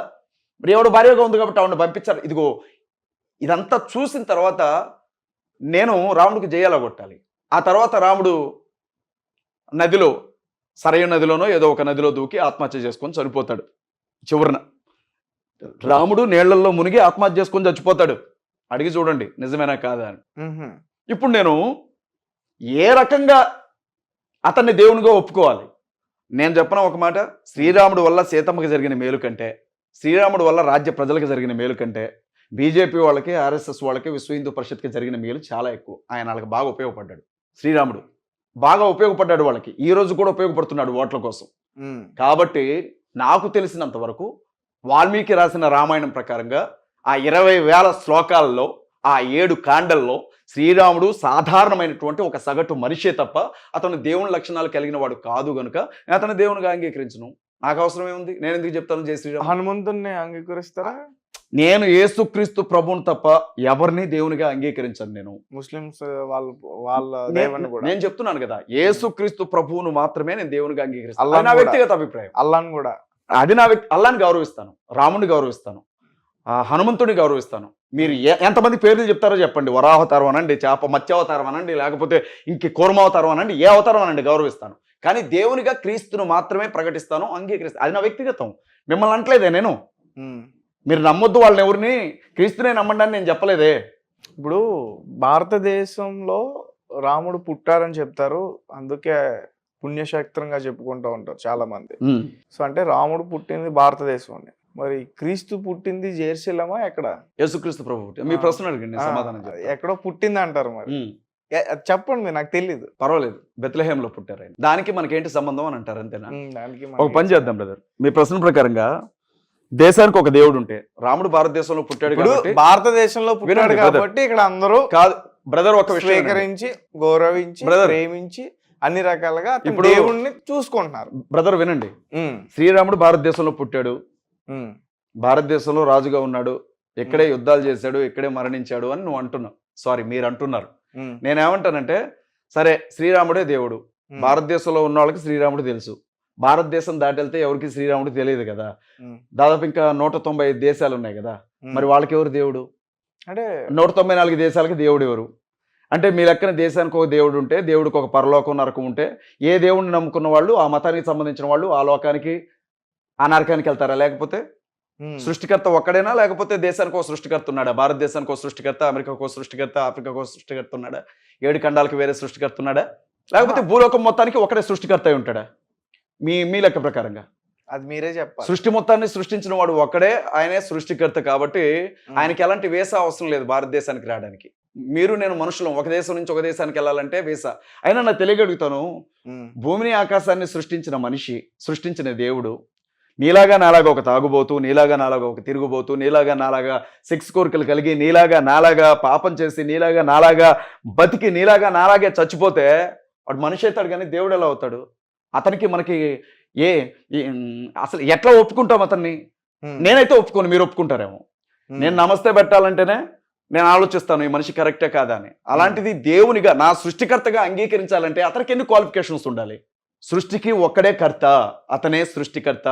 ఉమ్, అతను మాత్రమే సృష్టిని చేశాడు. ప్రతి దేశాన్ని, ప్రతి భూమి, ప్రతి గ్రహాన్ని, అంతరిక్షాన్ని మొత్తాన్ని చేసింది ఒక్కడే. ఉమ్, అతన్ని మాత్రమే నీకు యేసు అనే పేరు నచ్చరా? అయితే ఆయనే దేవుడు. నువ్వెవరినైతే సృష్టికర్త అని అంటున్నావు కదా, అతనికి దండం పెట్టుకోవాలి. ఉమ్. నీ ముందు ఒక ఆప్షన్ ఉంది, సృష్టికర్త నువ్వెవరో నాకు తెలియదు. యేసు అనే బ్రదర్, పేరు యేసు అన్నది పేరు కాదు బ్రదర్, మీరు అది రక్షకుడు అని అర్థం. దానికి ఓకే, మీనింగ్ ఉంది దానికి. మీనింగ్, అసలు పేరు కాదు, పేరు కాదు అది. రక్షకుడు యేసు అన్న మాటకి అర్థం. రాముడు అంటే అర్థం ఏంటో చెప్పండి. పరిశుద్ధాత్మ అంటే అర్థం ఏంటో చెప్పండి. పవిత్రమైనటువంటి ఆత్మ. ఉమ్, మీరు దయ్యం పట్టిన మనిషిని ఏమంటారు? అపవిత్రాత్మ పట్టింది అంటారు, అవునా కదా? ఉమ్, దయ్యం పట్టినటువంటి మనిషిని అపవిత్రాత్మ పట్టింది అని అంటారు, అవునా కాదా? ఉమ్, దయ్యం పట్టింది అని అంటారు. దాన్ని మేము అపవిత్రమైనటువంటి ఆత్మ అంటాం. మనిషికి మేలు మాత్రమే చేసే ఆత్మ, ఎలాంటి కీడు చేయని ఆత్మని పవిత్రమైన ఆత్మ అంటాం. అదే పరిశుద్ధాత్మ. నీతిగా ఒక మనిషి బ్రతుకుతున్నాడంటే అతను పవిత్రమైన వ్యక్తి అంటాం. ఎందుకని? అతని నీతి జీవితాన్ని బట్టి, ఆత్మ చేస్తున్న పనిని బట్టి అది అపవిత్రమైన ఆత్మనా పవిత్రమైన ఆత్మని డిసైడ్ చేస్తాం. మీకు ఒక విషయం చెప్పాలి. నిన్నగాక మొన్న లేడీ అఘోరితో మీరు మంచి ఇంటర్వ్యూ చేశారు. ఉమ్, ఇంటర్వ్యూలో ఆమె చెప్పిన మాట విన్నాను నేను. ఏంటంటే, మేము చచ్చిపోయిన శవాల దగ్గర ఉంటాం, సమాధుల్లో కూర్చుంటాం, ఉమ్. చనిపోయినటువంటి కోరికలు తీరిన వ్యక్తులు. కొంచెం ఆలోచించి మాట్లాడండి. అద్భుతంగా మాట్లాడతాను. ఓకే. చనిపోయినటువంటి వ్యక్తి శవాలను మేము తింటాం, సమాధుల్లోనే ఉంటాం, ఉమ్, దిగంబరంగా ఉంటాం. అందులో నాగసాధువులను ఉంటారు, నాగసాకిలను ఉంటారు, అలాగే అఘోరాలను ఉంటారు. ఇదేమి బాలకృష్ణ అఖండ సినిమా కాదు బ్రదర్.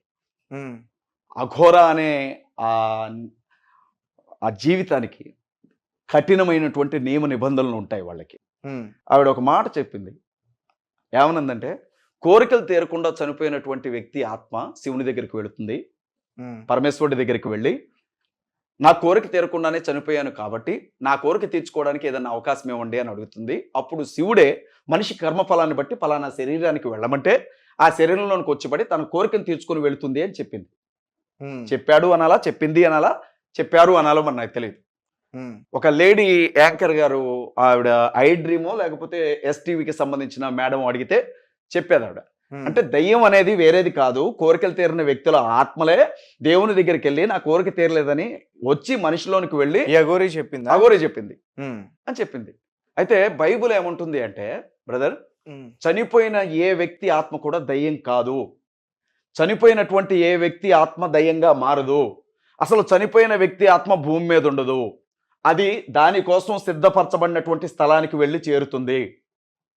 అక్కడి నుంచి బయటికి రావడం దాని వల్ల కాదు, దాన్ని బయటికి రానివ్వడు. ఏ ఆత్మ రెండు పైకే స్థలాలు వెళ్తుంది. ఉన్నాయి, 2 స్థలాలు ఉన్నాయి పరిశుద్ధ గ్రంథం ఆహా, ప్రకారం. ఏ ఆత్మ పైకే వెళ్తుంది, వెళ్లాల్సిందే.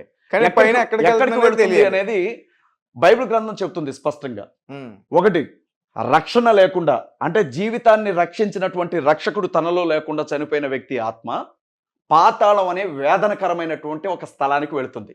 అక్కడ విపరీతమైన దుర్వాసన, చీకటి, భయంకరమైనటువంటి అగ్నికేళ్ళు ఉంటాయని, అందులో వేదన అనుభవిస్తూ ఉంటుంది ఆ ఆత్మ. అక్కడి నుంచి బయటికి రాదు. అది నరకం కాస్తుమా?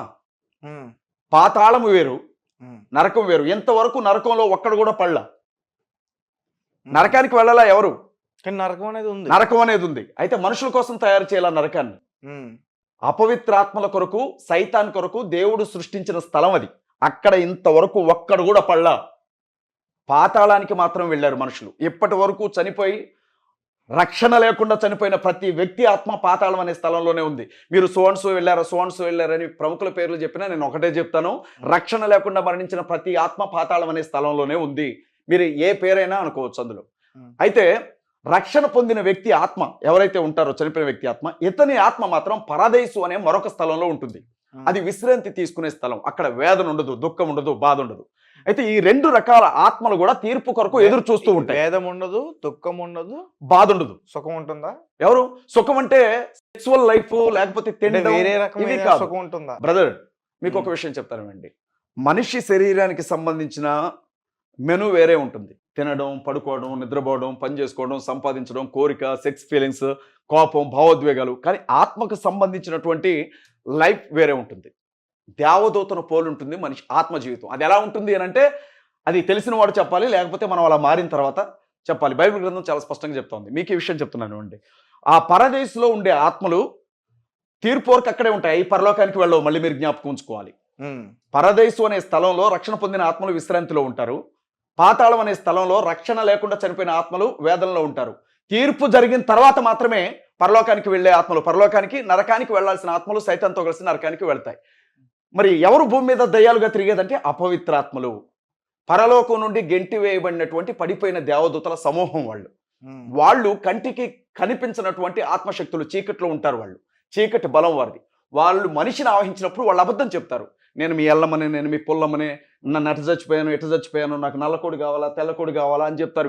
వీళ్ళు అపవిత్రాత్మలు. వీరు ఒక్క నిజం కూడా చెప్పరు. వీళ్ళు ఏం చెప్తారంటే, నేను తేజానండి, మొన్న చనిపోయాను, రైలు కింద పడి నా కోరిక తీరలేదంటారు వీళ్ళు. బైబిల్ అది చెప్తుంది. చనిపోయిన ఏ మనిషి ఆత్మ దయ్యం కాదు. అఘోరాకి అసలు తెలియదు విషయం. ముందు ఆవిడ అక్కడ కూర్చొని దయ్యాన్ని పరమేశ్వరుడే పంపిస్తాడు, అది వచ్చి కోరిక తీసుకొని పోతుంది. దయ్యం పట్టిన వ్యక్తి ఎంత భయంకరంగా మారిపోతాడు మీకు తెలియదా? చీకట్లో కూర్చుంటాడు, జుట్టు విరబోసుకుంటాడు, ఒంటు రాక్కుంటా ఉంటాడు, విపరీతమైనటువంటి వేదన, నరకం అనుభవిస్తూ ఉంటాడు. దేవుడు పంపిస్తాడా దయ్యాన్ని? చూసారా మీరు ఎప్పుడన్నా? ఎవరు? ఎంతో మందిని వెళ్ళగొట్టాం. మీరు దయ్యాలు పట్టినటువంటి వ్యక్తిని లైవ్ లో దురాత్మ పట్టినటువంటి వ్యక్తి తల మీద చేయించి ప్రార్థించినప్పుడు విలవిల తన్నుకుంటూ పడిన కొన్ని వందల సంఘటనలు నేను మీకు చూపించగలను. నేనే చేస్తాను, ఎవరు అవసరం లేదు. దురాత్మ నిజంగా పడితే నాటకం వద్దు, నటించొద్దు. నేను సిద్ధంగా ఉన్నాను బ్రదర్. అంతకు ముందు మనం ఇలా కొంతమంది పాస్టర్లను నేను చెప్పేది వినండి, నన్ను కంప్లీట్ గా చెప్పనే ఉన్నాను. దురాత్మ పట్టడం వేరు, పబ్లిసిటీ కోసం దురాత్మలు పట్టినటువంటి వ్యక్తులను బాగు చేస్తున్నట్లుగా నటించడం వేరు. అదే అక్కడ ఎవరో ఉన్నారు. బ్రదర్ ఒక విషయం, నేను ఇక్కడ ఉన్నాను కదా, మీరు రమణగుట్టలో ఉంటారు. నేను రమణగుట్ట వెళ్ళండి, నేను కొన్ని పేర్లు చెప్తాను. అక్కడ జరిగిన ఇన్సిడెంట్లు మీరు చూడవచ్చు. ఒకరోజు ఒక చాకలి కుటుంబం ఇంట్లో ప్రేయర్ జరిగింది. మేము వెళ్ళాం, నేను సేవలోనికి వచ్చాను కొత్తగా. అప్పుడు 2014 రమ్మన్నారు వాళ్ళు, ప్రేయర్కి వెళ్ళాం. ఒక 10 మంది 15 మంది నాతో పాటు వచ్చారు. ప్రేయర్ జరిగే సమయం పూర్తయింది. ఆ ఫ్యామిలీకి సంబంధించిన ఒక సహోదరి కళ్ళు నిప్పు రవ్వల్లాగా ఎర్రగా మారిపోయాయి. గజగజ గజగజ వణిపోతా ఉంది. ప్రార్థన చేయండి బ్రదర్ అంటే ప్రేయర్ చేయడానికి తల మీద కూడా చేయబెట్టలేదు. నేను ప్రార్థన చేయడానికి అలా చేయెత్తాను. కింద పడి గిలా గిలా గిలా కొట్టుకుంటానే ఉంది ఆ తల్లి. ప్రార్థన చేస్తూ ఉన్నాం. కొంతసేపటికి స్పృహలోకి వచ్చింది. వాళ్ళ అక్క వచ్చింది. వాళ్ళ ఫ్యామిలీయే సాక్షి, వాళ్ళు హిందువులు. సేమ్ పరిస్థితి. వాళ్ళ బ్రదర్ వచ్చింది. వాళ్ళ తమ్ముడు dance master, famous dance master ఆయన. అతను నమ్మడు ఇలాంటివన్నీ కూడా, అసలు పట్టించుకోడు. స్టేజ్ డాన్స్ ప్రోగ్రామ్ చేస్తుంటాడు. టీ పట్టుకొని వచ్చాడు అతను, టీ ఇవ్వడానికి. అందరికీ చేశారు, నాకు కూడా ప్రేయర్ చేయండి అన్నాడు. ప్రార్థన చేయడానికి తల ఉంచాం.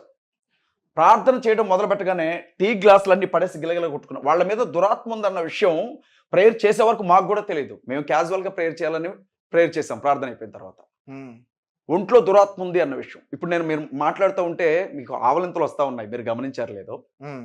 మీకేమన్నా అనుమానం ఉంటే నేను మీకు ప్రేయర్ చేస్తాను. ఒకసారి మీకు అర్థమవుతుంది ఏం జరుగుతుంది అనేది. నేనేమి నెత్తిమే చేయబెట్టి మిమ్మల్ని కింద పడేను, లేకపోతే 10 మంది మిమ్మల్ని వెనక్కి లాగరు. అయితే ఇప్పుడు నాకు ప్రేయర్ చేస్తారు? షూర్, డెఫినెట్గా. అయితే మీలో దురాత్మ ఉందని నేను చెప్పను. మనిషి ఎప్పుడైతే సరే వినండి, ఇప్పుడు నాలో దురాత్మ ఉంటే నేను కింద పడి కొట్టేసుకుంటా. షూర్, బ్రదర్ ఒక విషయం, నాలో ఆవలింపులు వస్తున్నాయి అన్నారు కదా. ఒక మాట వినండి బ్రదర్. చీకటి ప్రభావం అనేది మనిషి మీద ఉండొచ్చు. రెండవది, మీరు ఒక్కొక్కసారి అంటారు జిస్టి తగిలింది బ్రదర్ మాకు అని. జిస్ట్ అంటే వచ్చి మీకు ఏమైనా రాయి తగిలినట్టు తగిలిద్దా? అది బుల్లెట్ తగిలినట్టు తగిలిద్దా? తిన్న తరగలేదు బ్రదర్, జిస్టి తగిలింది అంటారు. ఆవలింతలు వస్తూ ఉంటాయి. వాస్తవమే కదా. అలాగే చీకటి ప్రభావం ఉన్నటువంటి వ్యక్తి ప్రేయర్ చేసేటప్పుడు ఊగుతూ ఉంటాడు. ఇంతవరకు కాదు. ఇప్పుడు నేను మీకు ప్రేయర్ చేస్తూ మిమ్మల్ని నేను పడగొట్టాల్సిన అవసరం లేదు, లేకపోతే మీరు పడాల్సిన అవసరం లేదు. మీకు అర్థమవుతుంది ప్రేయర్ చేసే సమయంలో నేను కళ్ళు మూసి నిలబడ్డప్పుడు. No issue. డిస్కషన్ అయిన తర్వాత పర్సనల్గా మీరు ఎక్స్పీరియన్స్ చూద్దరు కానీ ఇప్పుడు. ఓకే, ఎందుకు లైవ్ లో చూపించవచ్చుగా? నీ ఒంట్లో దురాత్మ ఉంటే వెళుతుంది అని చెప్పాను. నువ్వు దయ్యం పట్టిన మనిషి అని నేను అన్నాను. ఇప్పుడు ఇందాకడ అసలు మనిషి విగ్రహాల గురించి మాట్లాడుకుంటున్నప్పుడు దేవుడు అనే వాళ్ళు ఒక్కరే ఉంటారు, విగ్రహాల్లో ఉండరు అని ఉండడు. షూర్. మనిషిలో ఉంటాడా ఎవరు? దేవుడు. ఒక్క నిమిషం, మనిషిలో దేవుడు ఉంటాడా? డెఫినెట్ గా ఉంటాడు. దేవుని ఆత్మ ఉంటుంది మనిషిలో. మనిషిలో ఉండే ప్రాణం దేవుడు పోస్తుంది. దేవుడు ఉంటాడా అంటే దేవుడిలో ఉండకపోతే ఎవరి ముందు ఉంటాడు? సరే, దేవుడిని చూడాలి. మనిషికి శక్తులు ఉంటాయా? బ్రదర్ వినండి, దైవోపాసన చేసిన వాళ్ళు, దేవుని శక్తిని కలిగిన వాళ్ళు చాలా మంది ఉన్నారు. చాలా మంది. ఒక సగటు ప్రార్థన చేసే వ్యక్తి పాస్టర్ అవసరంలా, అపోస్తల అవసరంలా, ప్రవక్త అవసరంలా, ప్రార్థన చేసే ఓ సగటు వ్యక్తి ప్రేయర్ చేసినప్పుడు కూడా దురాత్మ పట్టిన వాళ్ళు విలవిల తన్నుకునే వాళ్ళు ఉన్నారు.